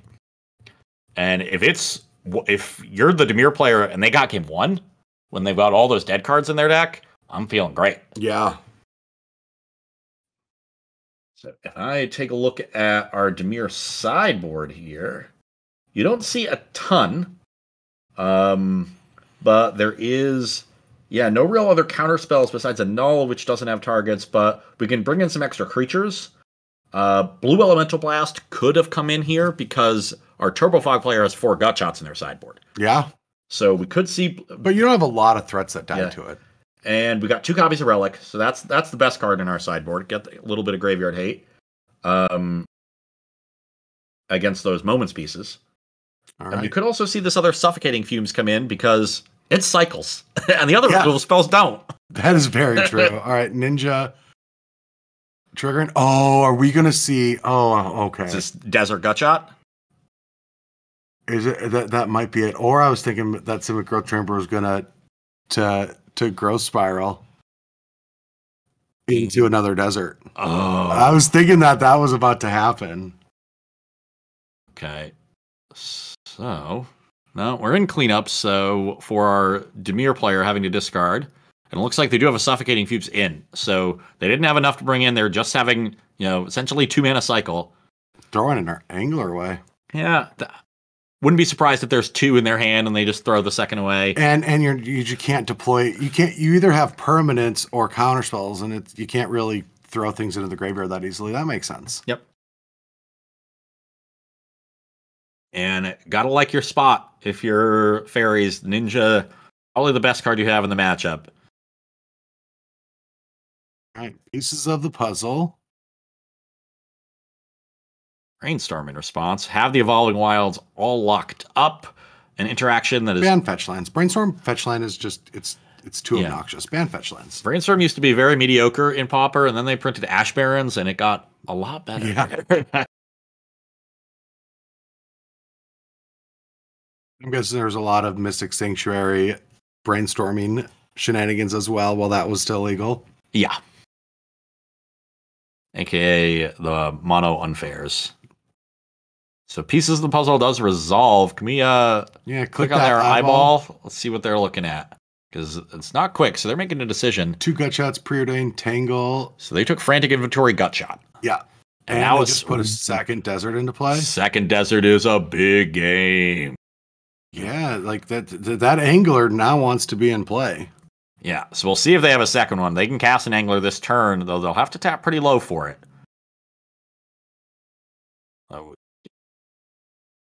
Interesting not to see the fairy come in. Yeah, well, there's also a gut shot. Well, but the gut shot is the same thing. Yeah, so they're going to desert down the ninja. Come on. Yeah, gut shot can now target the fairy. No, we might as well have attacked with it. Oh, okay. Can we ninjutsu to tempo?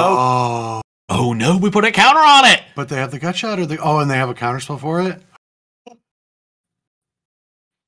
Unexpected Fangs to beat double desert gut shot with a counterspell. Not what I expected. Not what I expected today. And there's Spellstutter Sprite to counter the gut shot. Do they have a third one? Because they put the second copy in the graveyard. Looks like no. Wow. And so we're going to continue drawing cards with this ninja and applying a lot more pressure. Hampus at 11 life, looking at 5 power here. The deserts can clean up the 1/1s. But I mean, this 3/3 can just keep attacking now. And how many fogs do you keep in your deck? I don't know. Well, here's one. And there's already a tangle too, so I guess you keep a decent amount. Yeah. You got to keep at least one of the non-moments piece ones so that you can put them back in your deck. There's only 7. Yeah, there's 2 tangles and a respite. Yeah. At least one of those has to stay in. And I imagine you leave in all the moments pieces. They're just so good, especially with pieces. Second angler is coming down. Yep. Inventory getting cast with 1 in the graveyard, so that's a draw 2. We have a dispel, not another spell stutter. That'll still be good. Only 4 cards in hand. for Hampuse, and they're looking at almost lethal here. Oh, never mind. Not close to lethal. Weather for 12 life. But this is still 8 power from Angler and Ninja a turn, and you can attack once with those 1/1s. Desert, you can only activate after damage is dealt. So this is still a 4-turn clock. Yeah, gonna counter. Or sorry, a 3-turn clock. Countering that frantic inventory as well. Okay, so 1 inventory left in the deck. That would be a nice find for Hampuse, but they are really low on just resources. Only 2 cards in hand now, a third one going back to their hand, but it's a land. Let's see if they get the way they tapped. Yeah. I was hoping to see the Thornwood Falls actually go back, given that the clock right now is an exact clock against the desert. Well, Augur Bolus would have changed that, but something was going to change it. You never know, though. Yeah. You never know. Finds a Suffocating Fumes. Augur of Bolus doing its best Thraben Inspector impression. Yep. It's very much so. Get that extra toughness. That's super relevant in this matchup. It's very, yeah, it is. Oh, Ninja on that. Get another counter spell. And deal some extra damage and draw an extra card. That is ideal. Yeah. And letting it go because they want to just shoot down this other ninja now. Well, you can't activate the desert until after damage is dealt. No, I know that. So, but they could have Moment's Peace. Yeah. Instead, just dealing with the ninja. That makes sense. Usually just, save your fogs as much as possible. But yeah, this is the spot where we know there's one counterspell. There's probably more. And Turbo Fog really needs to find their card advantage that's been choked. Yeah. Really targeted the card advantage with their counterspells, and it's worked like gangbusters. Mm-hmm. I keep getting I get a new attack step every turn. Eventually, they run out of fogs. Yeah.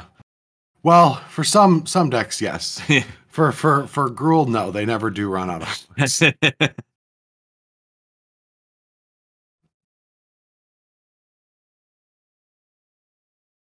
Okay, so the Moment's Peace gets flashback from the graveyard. Staying at 16, no card draw from the ninja. And this looks like a Thorn, yep. Yeah, Thorn. No. They really want to draw cards. What's Gross Pearl's going to put another Thornwood Falls, gain 1 life? Do they have a counterspell for it? Nope, they are now the Monarch and forever will be.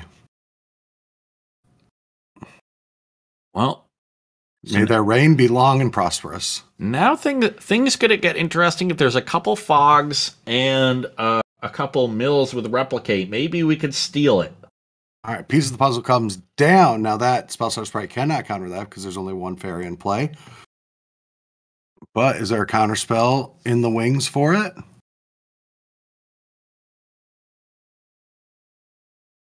Five cards in hand, so no. That's cumulative knowledge, which one in the graveyard. Now that Spellstar Sprite can take that out. Ooh, what's the response? An Arcane Denial. So given how aggressively Castro has used their counterspells on card advantage, I'm thinking they don't have a counterspell in their hand because I think they would have used it on the pieces. Their own spell. Oh. Inside of the spell search, so they're going to draw all of it. That's interesting. Yeah. Just say, you know what, I'll turn these 2 cards into 3 cards. But if you get your AK is worth 2 and countering it is only worth 1, right? But you also take away 1 from your opponent? Yeah. Okay. And you're not really concerned about the 1/1. Maybe they cycle the Suffocating Fumes. Sacrifice my clue.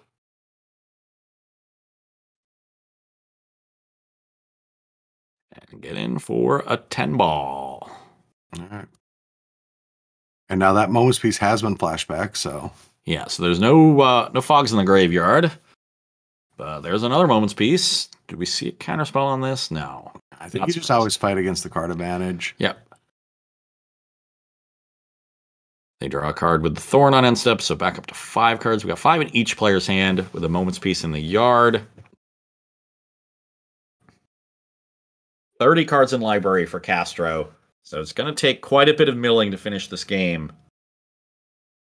And yeah, I mean, they have to be making other land drops to make that actually a threat. They have to find more card advantage. It feels like you know, Fairies has a good game plan. Continue drawing card. They've got multiple card engines in place. Yeah. Well, I think that the turn two ninja is really critical. Without that, I think they could pretty quickly run out of interaction and not have the speed to keep up. But drawing an extra card a turn goes a very long way towards solving that issue. All right, piece of the puzzle. Is there a counterspell? There's another spell setter sprite. And this one's for 3. Oof.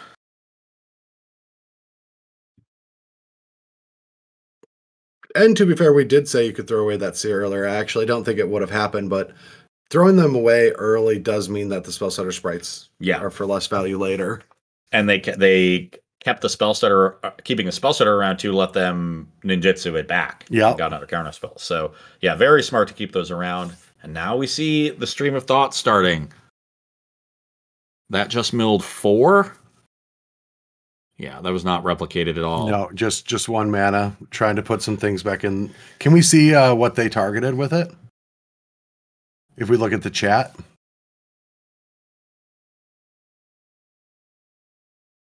Right. Can it? Oh, it doesn't. Yeah, it doesn't look like it. Oh, it actually doesn't show us. Yeah, we'd have to just see it in real action. Well, they shoveled some cards in. Yeah. All right, here's a big combat coming in. Can we expand Hampuse's graveyard?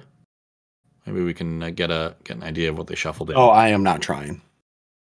Well, they left the Tangle. They left the Gut Shot. So it looks like they just shuffled in some pieces. card draw. All the pieces, yeah. There's no pieces in the graveyard. Yeah. Shuffled in a bunch of card draw. This is an 11-point attack, so could take it. Could flash back the Moment's Piece. Stops Ninja from drawing a card. And they do elect to flash back the piece. Only 2 cards left in hand, though. That is tough. Maybe getting that aggressive, being like, I might have 1 or 2 counterspells. If I have a third, I'm just going to go for it and just start countering these. Maybe.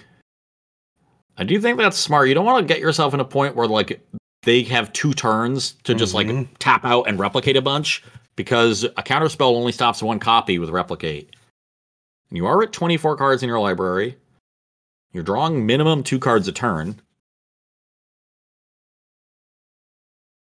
And this is a 2-turn clock still. So yeah, these are the important turns though, right? Because that was a flashback Moment's Piece. Yeah, so we're out of fogs, at least fogs that are face up, only 3 cards in hand. And I'm looking at 4, 10, 12 mana. So another land lets you replicate 3 times. So if their hand is a land double Stream of Thought, this game might be over. Yeah. Because that would be a mill for 32 over 2 turns, and counter spells stop. No, you can only replicate. It's 4, 8. Oh, it's only 10 mana. Yeah. Yeah. Counting's hard.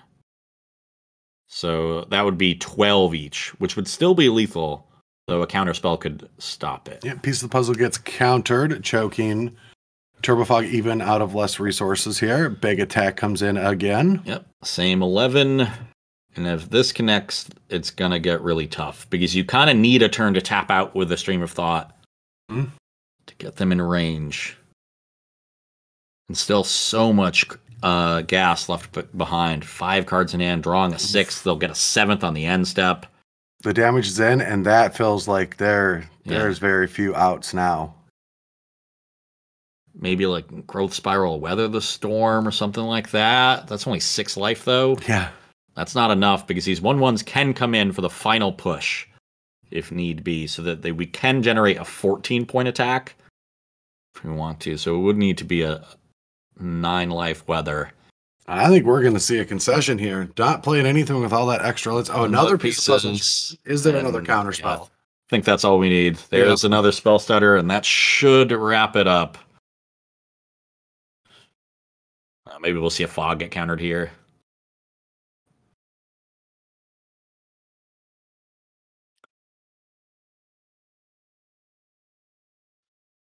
And Oh, no, not coming in with the 1/1s. Yeah, not really necessary at this point. Just come in for 11. Yeah, you're going to get fogged or not. Okay, well, now we need 2 counter spells. We'll see if they want to do that. I mean, I imagine they would, but I would be too greedy not to. No, Moment's Peace resolves. So the game continues on. There's 18 cards left in Castro's library. They'll draw down to 17 on the end step because they're the Monarch. Well, they'll go to 17 from this Brainstorm. No Brainstorm in response. Yeah, interesting that it's not in response, but still main phase. Yeah.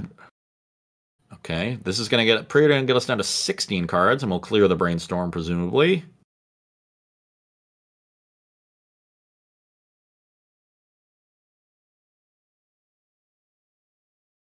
Could potentially Preordain. That'll get us to 15.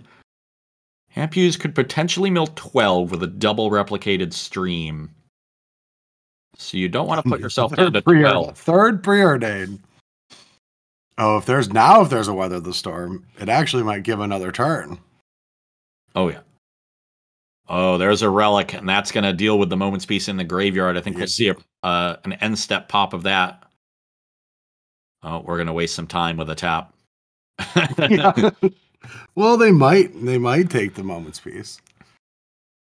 Yeah, draws down to 13 cards, so has exactly enough to survive a fully replicated Stream of Thought this turn. So Hampuse is gonna need another fog.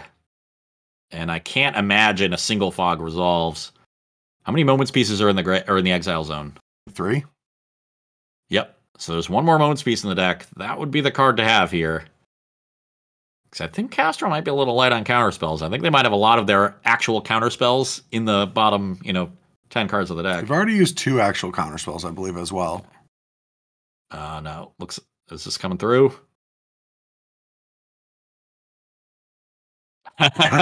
Shot myself. Yeah. I feel like we've got our answer. Yeah, Gutshot not going to do it. Yeah. As powerful of a card as Gutshot is. Okay, so Turbo Fog almost goes the distance to get them into that December championship, falling just short. And instead, we're going to get Dimir Fairies matched up against Azorius Familiars in our finals. And we saw Familiars dispatch Mono Blue, but that was because they didn't really have the removal to clear the path for their small flyers. The Dimir deck certainly has that removal. Yep. And it's going to be exciting finals. We're going to get the players situated, give them a short break after just, winning that match, getting there.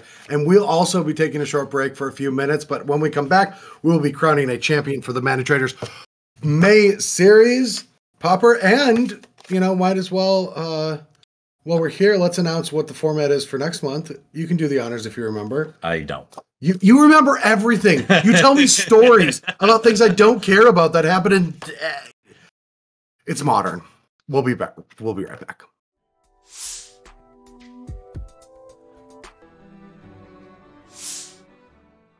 All right, we are back. I'm Brad Nelson.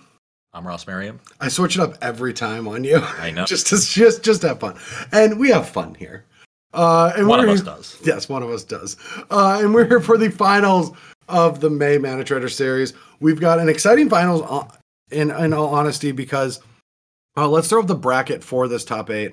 And I've been repeating myself about this series, but I think it's just fantastic to see somebody go from top 8ing the previous month's Mana Traders finals, not getting that qualification, coming back through the qualifier stage, which gives away 2, but you have to have such an absurd record.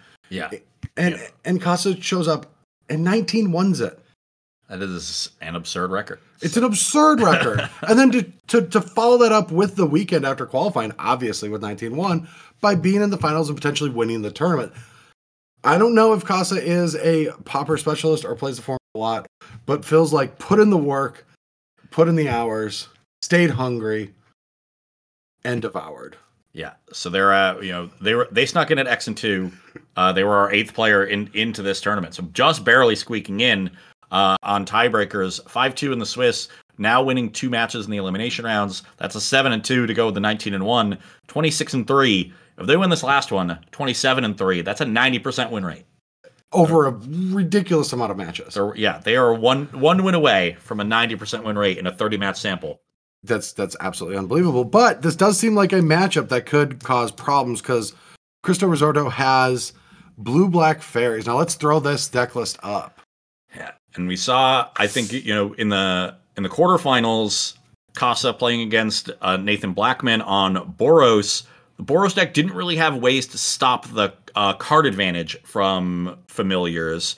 Had some ways to get through damage, but weren't able to apply enough pressure because they're not as all-in of an aggressive deck.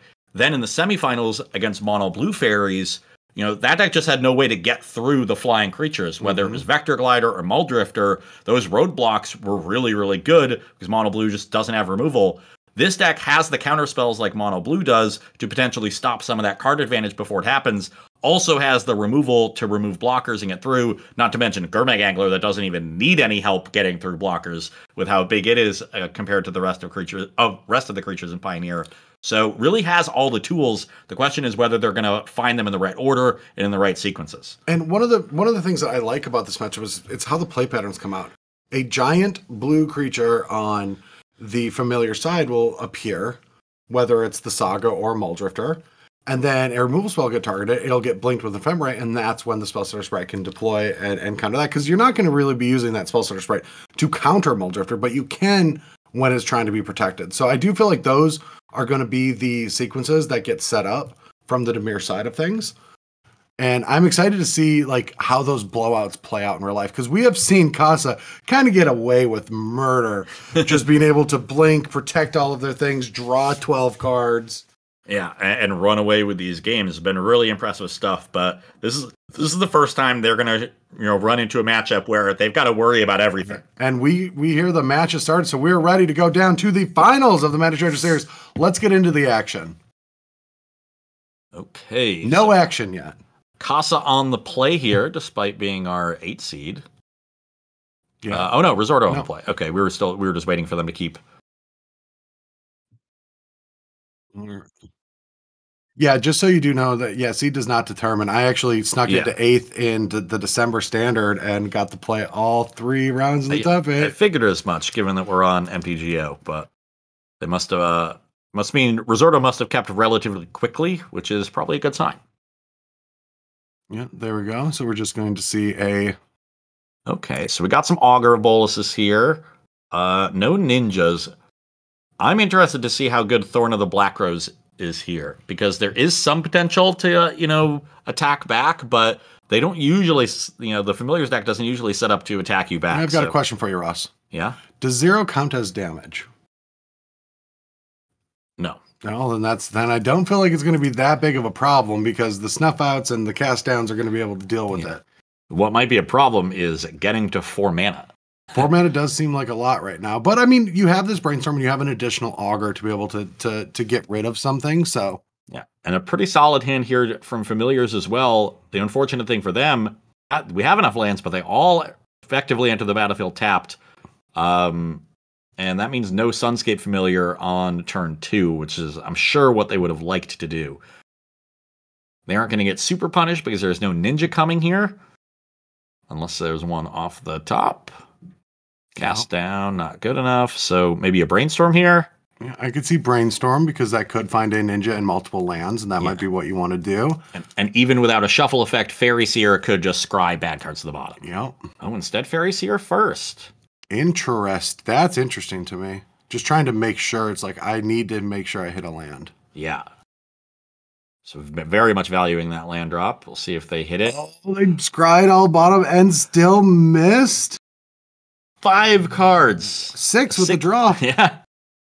They did find another Fairy Seer, so they'll be able to get the second card away, but they're going to draw another card and not make a land drop next turn, and that's a devastating start.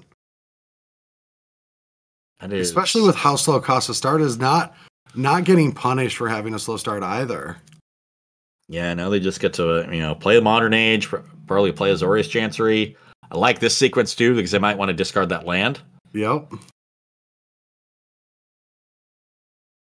No, they discard the Ash Barrens instead. That makes sense, but depending upon what they drew, Okay, right. Augur will also get through that last card and just use a little bit more mana. Will not find a land. But couldn't scry a land to the top. Yeah. Fairy Seer does help you hit your land drop a little. It's still going to be a better play next turn if you do draw land, then you're able to, that, Spellsource Right does a little bit more. Okay, what does this draw? A white card? Too many cards in Kasa's hand. I'm guessing it's plains, or because it doesn't have a converted mana, or it doesn't have any converted mana cost on the right. Yeah, that's a good guess.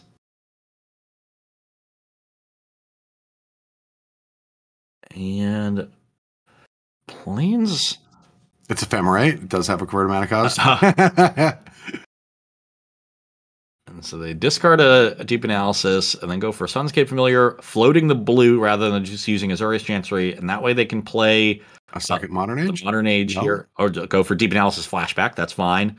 And they're leaving up a counterspell here because those both cost 1 now. Least Focus and Prohibit. So a really strong turn here, get a blocker down, draw some more cards, have an interaction for your next turn, which, given the fact that they don't have lands, probably your entire turn.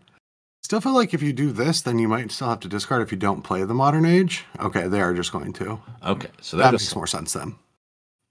Yeah, they did get up to 8 cards there. So giving their Fairy's opponent another turn. Snuff out at a very unique spot after getting all the mana reduction. Well, I guess if you really didn't want to discard a card, you could have, snuffed out a creature, but none of the targets on the other side are really what you're looking for, yeah. No juicy targets there.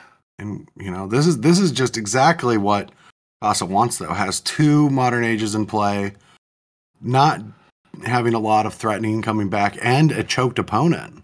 Looks like that Ephemerate got sent to the graveyard from this Modern Age trigger. So there should be unless they drew the second Ephemerate, and there's only 2 in the deck. Yeah, we are having difficulties with Kasa's hand cam. It's just kind of updating on its own, whim. So we might see an update here quick because there are 7 cards in hand. Yeah. And now you see a counterspell drawn for Christo. See if they want to hold up a counterspell or play this Fairy Seer and try to find their 3rd land.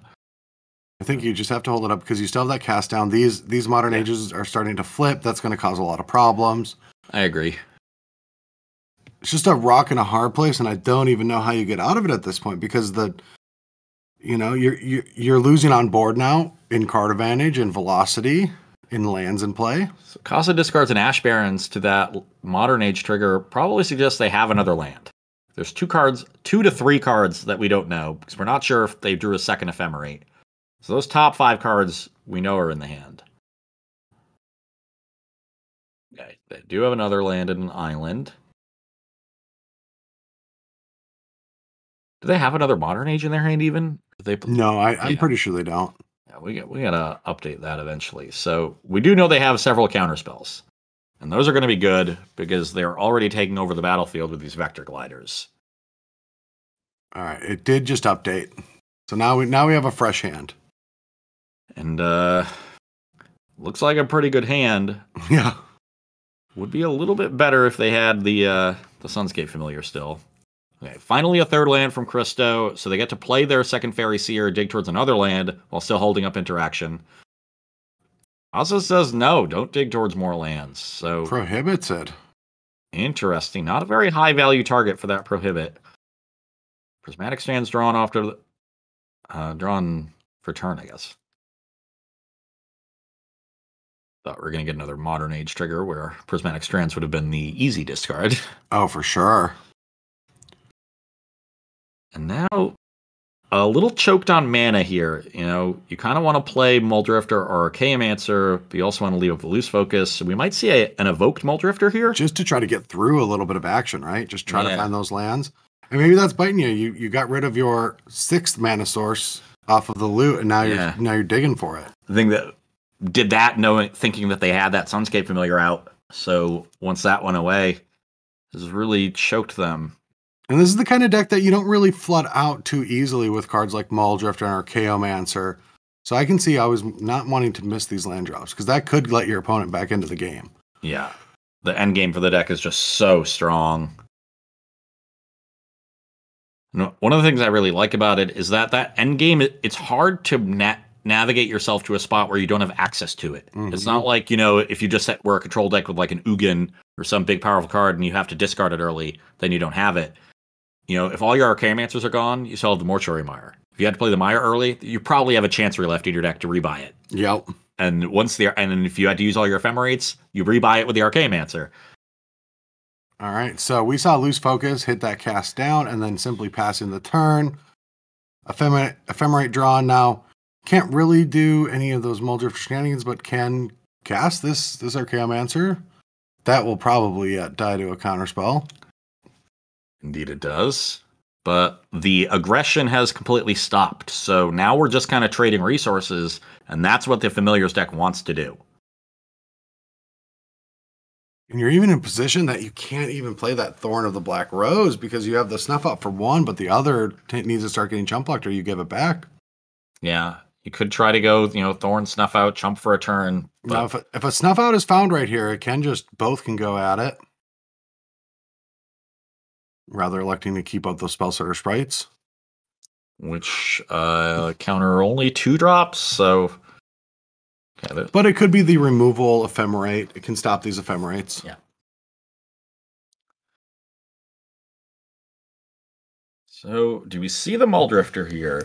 You got a counterspell out of their hand last turn. Do you think there's another one there? We know there isn't, but Kaza might be really wanting to protect this Muldrifter because that's their only real source of card advantage. It's also a difficult one because you can't even hold up the Ephemerate the next turn. Yeah. Yeah, no second white source here, so awkward.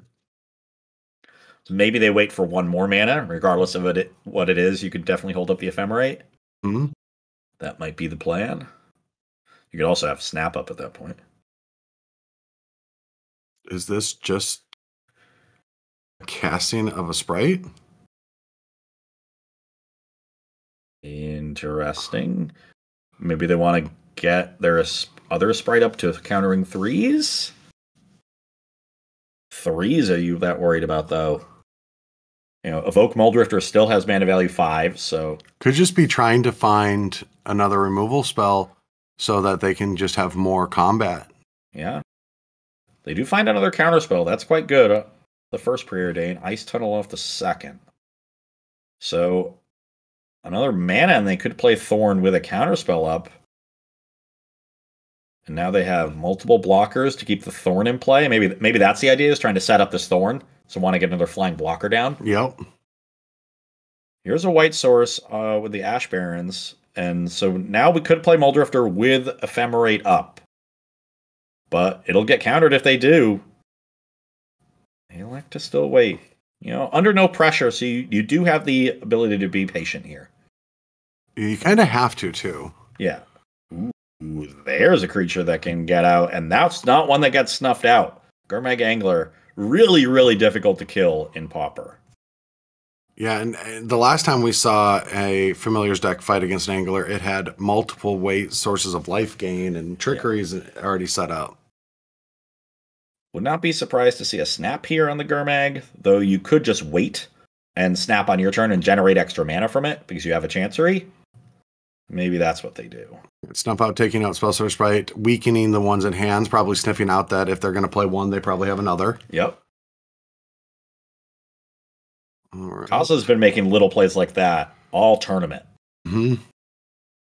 Yeah, and we see in chat that Casa is constantly top 8 challenges playing this format for quite a while. So definitely 6 top 8s this year in Pauper challenges. That's a lot. That's a decent amount.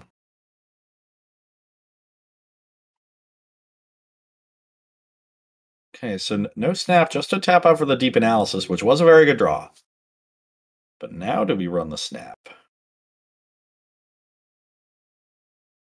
Tough to just throw that out there right now. Yeah. Especially if you're expecting a Spellstutter Sprite, though you could snuff out and get both, but if they have another counterspell, which they do, that's devastating. If you go snap, they Spellstutter, you snuff out, they counterspell, you're now at 8.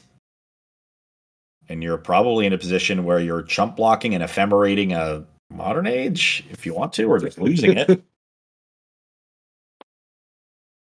Wow. I did not expect that. Nor did I. They find a We honestly might see a snuff out and just send it. Yeah, this is the time. Allowing the cleanup. Though you could sniff out an ephemerate here. Ooh, that's a nice one too.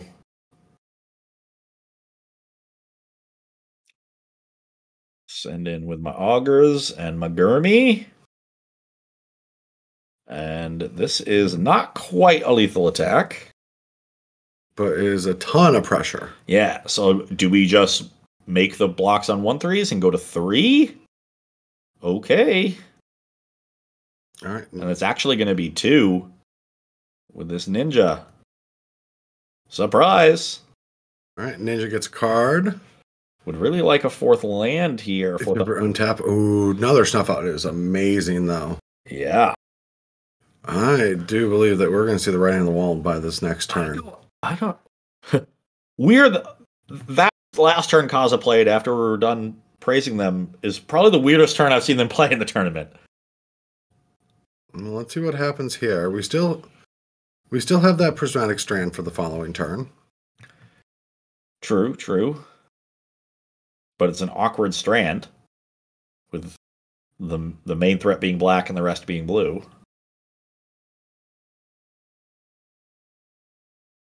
I think they're trying really hard to get this snap to resolve through a counterspell.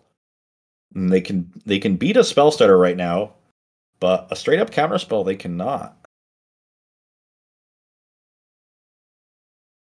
They can't actually beat a spell starter sprite. Not anymore, not at 2 life. Oh yeah. True. Yeah, they can't even snuff out. And they tap their black source to cast the Sunscape. Okay. Well, it looks like they're just trying to still set up because they know they have the strand. So they could potentially just strand black and have blockers for the other 4 creatures. All right, so here is a Muldrifter. Take some bait with Muldrifter. At least get that snap. Yep. All right. Yeah. Well, yeah, this doesn't allow for Ephemerate, but it does allow for Modern Age and Snap. Yeah. I have to imagine this will draw out the counterspell, though. Such a threatening card.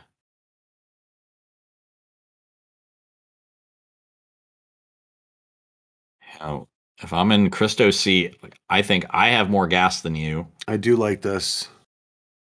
Using Snuff Out on at least one of those. Potentially both, yep. Just, saying, hey, I want to make sure that you don't have a ton of mana to do shenanigans before I make my play. Yeah, good timing. And I think they're going to, if they counterspell this, I guess then you can snap the Gurmag. And what is Prismatic Strand? It has to be a white creature. Yeah, it has to be a white creature, yeah. So this is actually taking them off the Prismatic Strands, too. Mm-hmm. The double snuff out. That's big.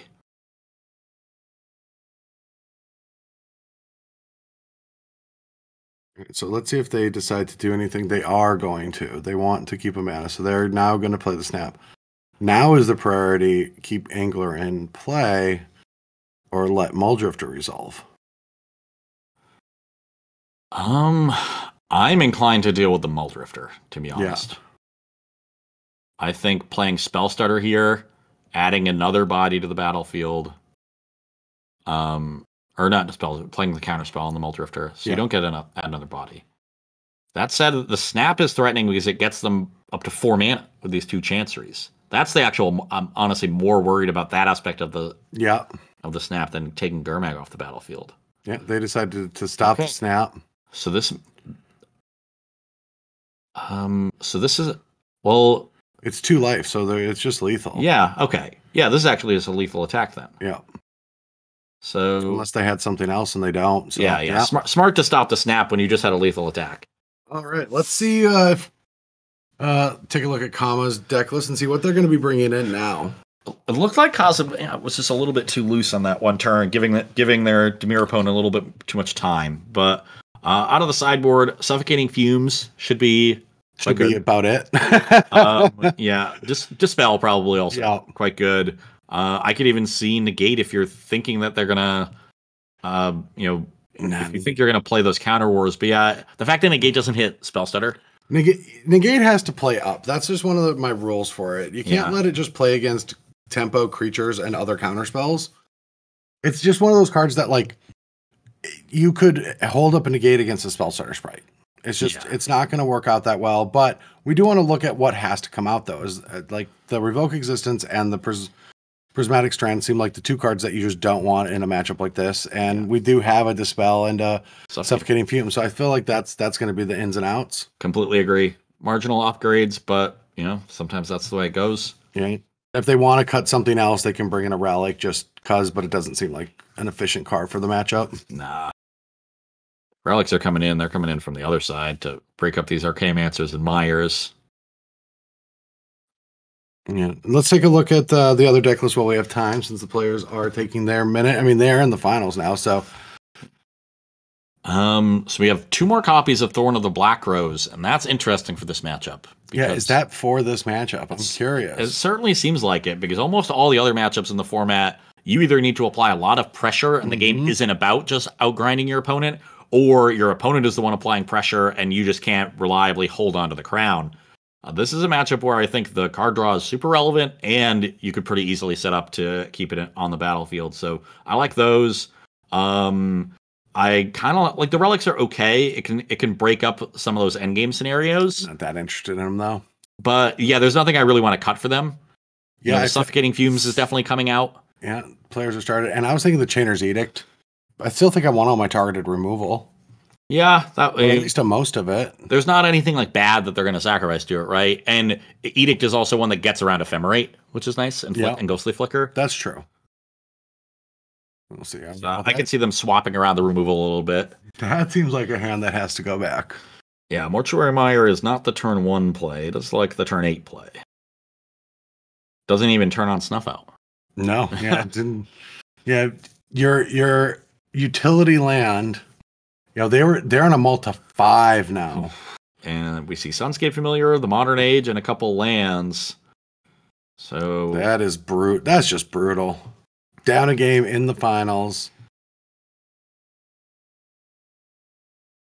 All right, yeah. Chris's hand is acting up for a second. We're trying to get that, but I like getting the Modern Age down first. And normally you think Familiar is my natural turn 2 play here, but you got a bunch of lands in hand you want to discard, so you don't want to let your opponent get to 2 mana and have a counterspell up. Yeah, and your goal is you want to dig as fast to like a deep analysis, try to pull out of this. If you find another Modern Age, you can cast Familiar Age number 2 this turn. Oh, but no black source? No black mana. And something that can block the Augur next turn.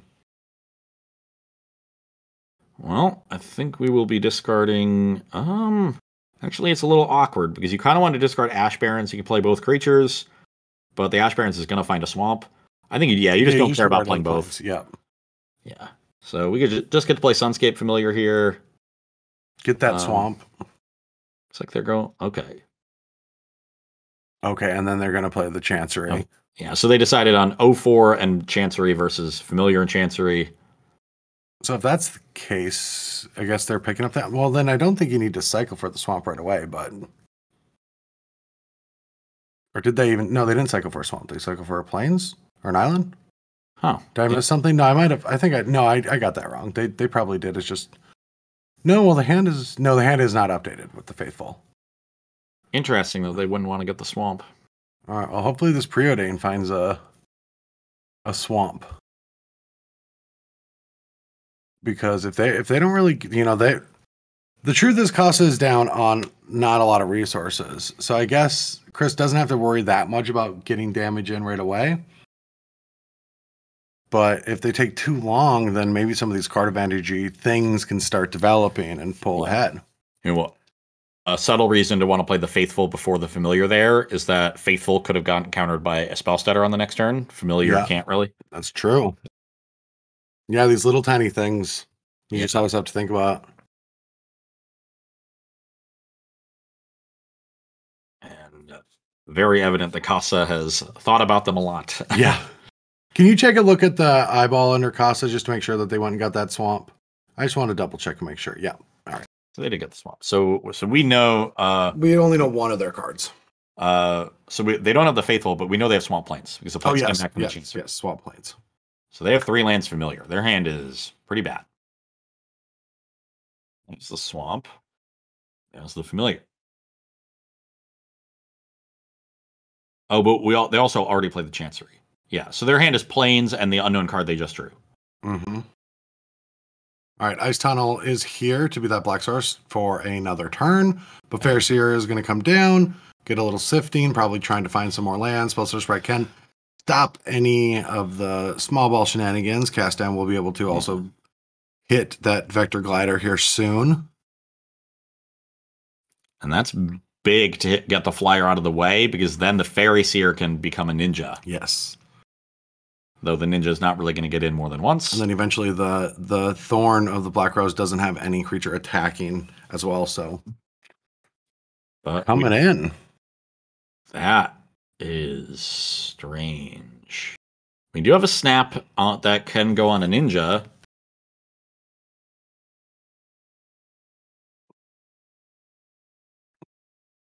Which isn't the worst play. Yeah.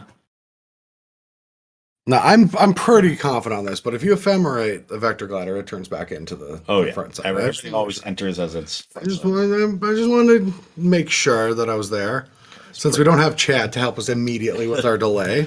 Preordain finds another land, though it's a land that is going to cost another mana. Get another island with the Ash Barrens, and now we have Spellstarter to spell up if we want. We have Ninja to spell up. I'm kind of, why get another island over a swamp? Yeah, especially with multiple black cards. Yeah. Okay, declined to Ninjutsu there, just getting our point in. Ninja not super valuable with all the ground creatures there, but still cantrips, and then you can replay the Seer and scry again. And all right, Sunscape Familiar, Ephemerate Snap is not really where you want to be on this mulligan with low resources. Yeah, this is really the first time we've seen the Azorius Familiars deck not flush with card advantage. Mm-hmm. Unsurprisingly, on the mulligan to 5 is when it happens. We figured out the plan. Just have your opponent get unfortunate and get, like, not draw enough lands or card advantage things, yeah. Okay, Dispel. Now, it'll be interesting to me if they want to use the snap on this Vector Glider, because it's going to be a while before it's a creature again. But it does give you some more card selection. Letting it happen, not even dispelling. Wow. I don't mind it. You want, like, a couple more ways to protect for later game things. And you know that the rebound isn't going to do a whole lot. Yeah, I mean, save the Dispel for a Snuff Out or something like that as well. I will say, if you are going to do that, you should make that decision before you cast the Cast Down. Because that little pause is probably telling Kaza that you have the Dispel. Yep. All right, so now that Ash Barrens gets the extra swamp, there using the Dispel to protect this Thorn. Yes. Okay. And that is going to be very difficult to beat. Yeah, I mean, you're already ahead, and now you're drawing cards every turn, and you don't really have much hope at putting a creature with power onto the battlefield anytime soon. 2 turns from now, you can attack with 1. Though, right now, Christo doesn't really have much to deal with a 2/3 flyer. Much less the second one. Good thing it's not going to happen for another turn. Yeah, and, they're drawing 2 cards a turn. They got a Brainstorm.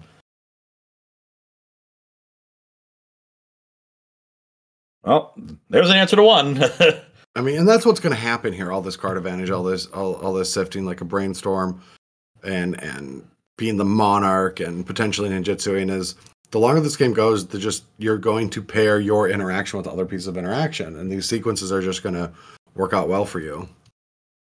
I wish we could have a more interesting, final game, but it just, you just get to sculpt so well and so efficiently with this Dimir Fairies deck. Well, I thought Kaza was taking over in game 1, and then they, when the Gurmag came down, they seemed sort of unfazed by it and took a big turn off to cast Deep Analysis and Flashback it. Yeah. It wasn't just 4 mana draw 2. It's 6 mana draw 4, lose 3 life. Yeah, and then died. And then just died. So I think they're going to look back at that turn and regret it because they had plenty of other options in their hand and could have played a lot more defensively. And then maybe would have had another shot on 7 cards in a game 3 on the play to win this tournament. 2 snuff outs and a cast down. So now you have to fight through way too much. Well, there's a Muldrifter. Unfortunately, can't immediately. I guess we could evoke Flicker it, but then you're forced to act first. Maybe we wait 1 turn and get this Chancery down.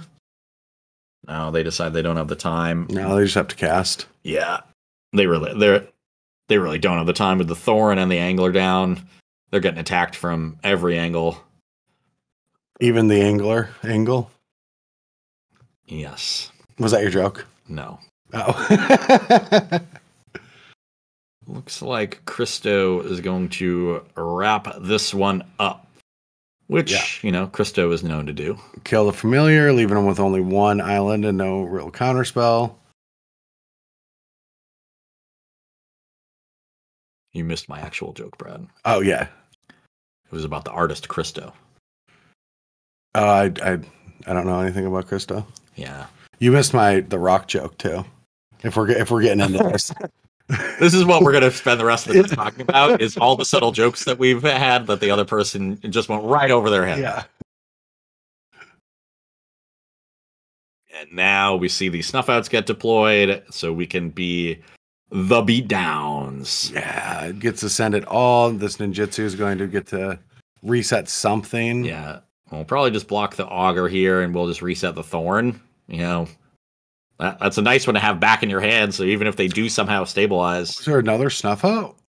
Oh, I thought they used them all. No, this is oh, yes. And they're doing it before block, so no ninjutsu to break that up.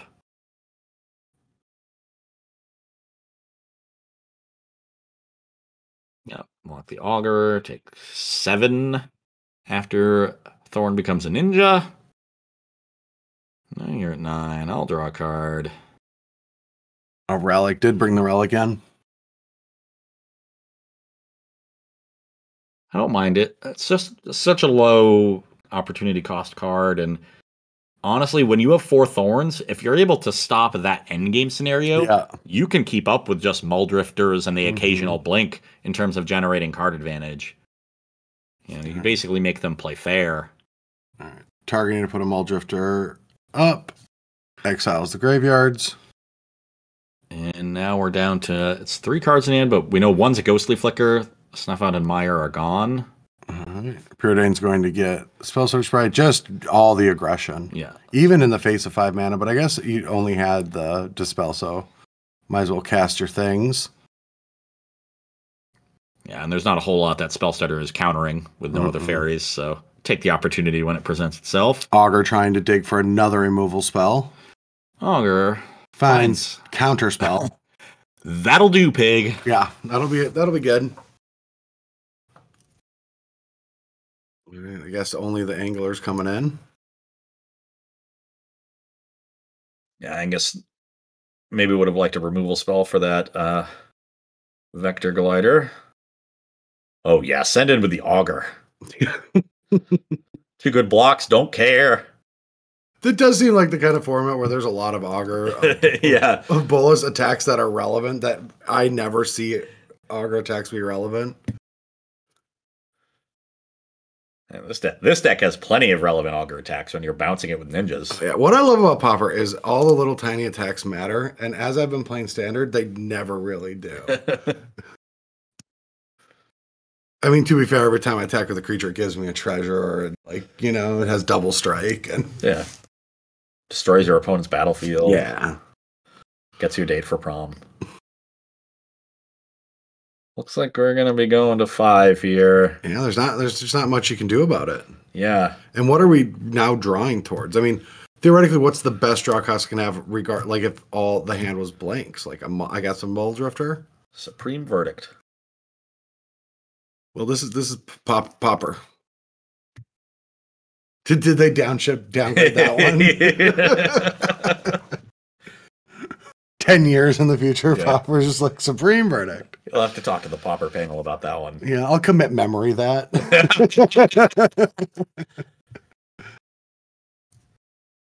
And dispel. Yeah. All right, so try coming down to take care of that preordain, and that pretty much should lock it up. Yeah, there it is. Congratulations. You know, we had this tournament where early on it looked like Affinity was great. We were watching it win, and our players on the leaderboard who were playing, or on the players to watch board who were playing Affinity were doing well. And then it seemed like everyone who came really prepared and plays this format a lot, they came with a ton of sideboard hate, so many Dust to Dusts and Revoke Existences for these Affinity players. They went by the wayside, and then it was Fairies and Boros at the end, the other most popular decks. Mm-hmm. And when it came to the top 8, it was Fairies. Yeah. You know, Mono Blue Mirror getting one Fairies deck into the top 4. Dimir Fairies also winning, so half of our top 4 part of those Fairies decks. All the Boros decks losing in the top 8. And Fairies really taking over and showing its strength in a wide variety of matchups. You know, it does not shock me that a Dimir tempo deck is good in this format. How long has Preordain been the best card in Pauper? Has it been 10 years? Like I have no idea.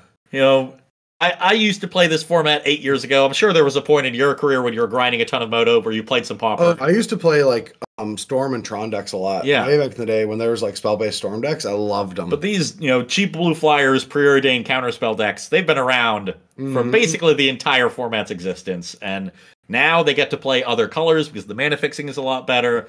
Dimir looks to be the best version. It was certainly the most popular. Mono Blue with 2 copies in the top 8 is impressive, but it is Dimir taking the trophy, running through Goblins, Turbo Fog, and Azorius Familiars. So basically beating aggro, combo, and control. Just got it all. Oh, yeah. Congratulations to Cristo Risordo, if I said that name right, for winning this month's tournament. Every time I've looked at their name through this tournament, I've thought Cristo Risotto, and then I'm hungry. Yeah, I'm starving too. But yeah, this was a longer topic than I thought we were actually going to have. It did feel like the games were fast, but then it just took a while for them to finish you off. Mm-hmm. It was like, okay, I've won the game, but I'm going to play with my food for 10 minutes. Oh, for sure. But honestly, like I had a fun time watching Pauper. I didn't know what to expect, but the games are actually interesting. I can see myself enjoying quite a few decks. The one that I will be playing with, is it Gruul Cascade? Gruul Cascade? No, it was Batutina's Boros deck. I really liked their version. They did not make it past Fog, but yeah, I think less explosive a version of Boros. It's very mopey mid range. He's just up my alley. In the Fog matchup, you get punished. Yeah, it's just mopey mid range. I can't get away from it. Never have, never will. But yeah, I think it's about time to say some thank yous. Thank you, Ross, for coming and doing commentary with me. Thanks for having me. Everyone, thank Adrian, our director, for running the show, making our job look easy. I mean, we make it look very difficult. Yes. But Adrian definitely makes it look easy. So without him, we would be making it look incredibly difficult. Yes, we would make it look impossible. We just are old with bad complexions and sweating the entire time, fumbling over all of our words. Yeah. And thank you for watching, hanging out with the broadcast. We'll be back next month with Modern. Be sure to follow Mana Traders on Twitter so that you can get updates on when those qualifier seasons will be taking place. And if you're interested in getting on the grind to get to the December Championship, you should do so because there is $30,000 at stake. Yeah. In December, going to be a fun tournament. 6 more months, so there's still 30-ish, slots. No, there's 6. Yeah. Yeah. So that's at least 24 more slots. Then we got the at-larges, and we just added another at-large slot because Kaza making the finals was already qualified. So we've got 29 more slots to give out. Still plenty of opportunity for y'all, even if you haven't been getting into these tournaments over the first half of this year. Can definitely still get in it, especially if Modern is our format for next month. Yeah, Modern's next month. Thank you so much again for everyone watching, and we will be back next month with some Modern action. See ya.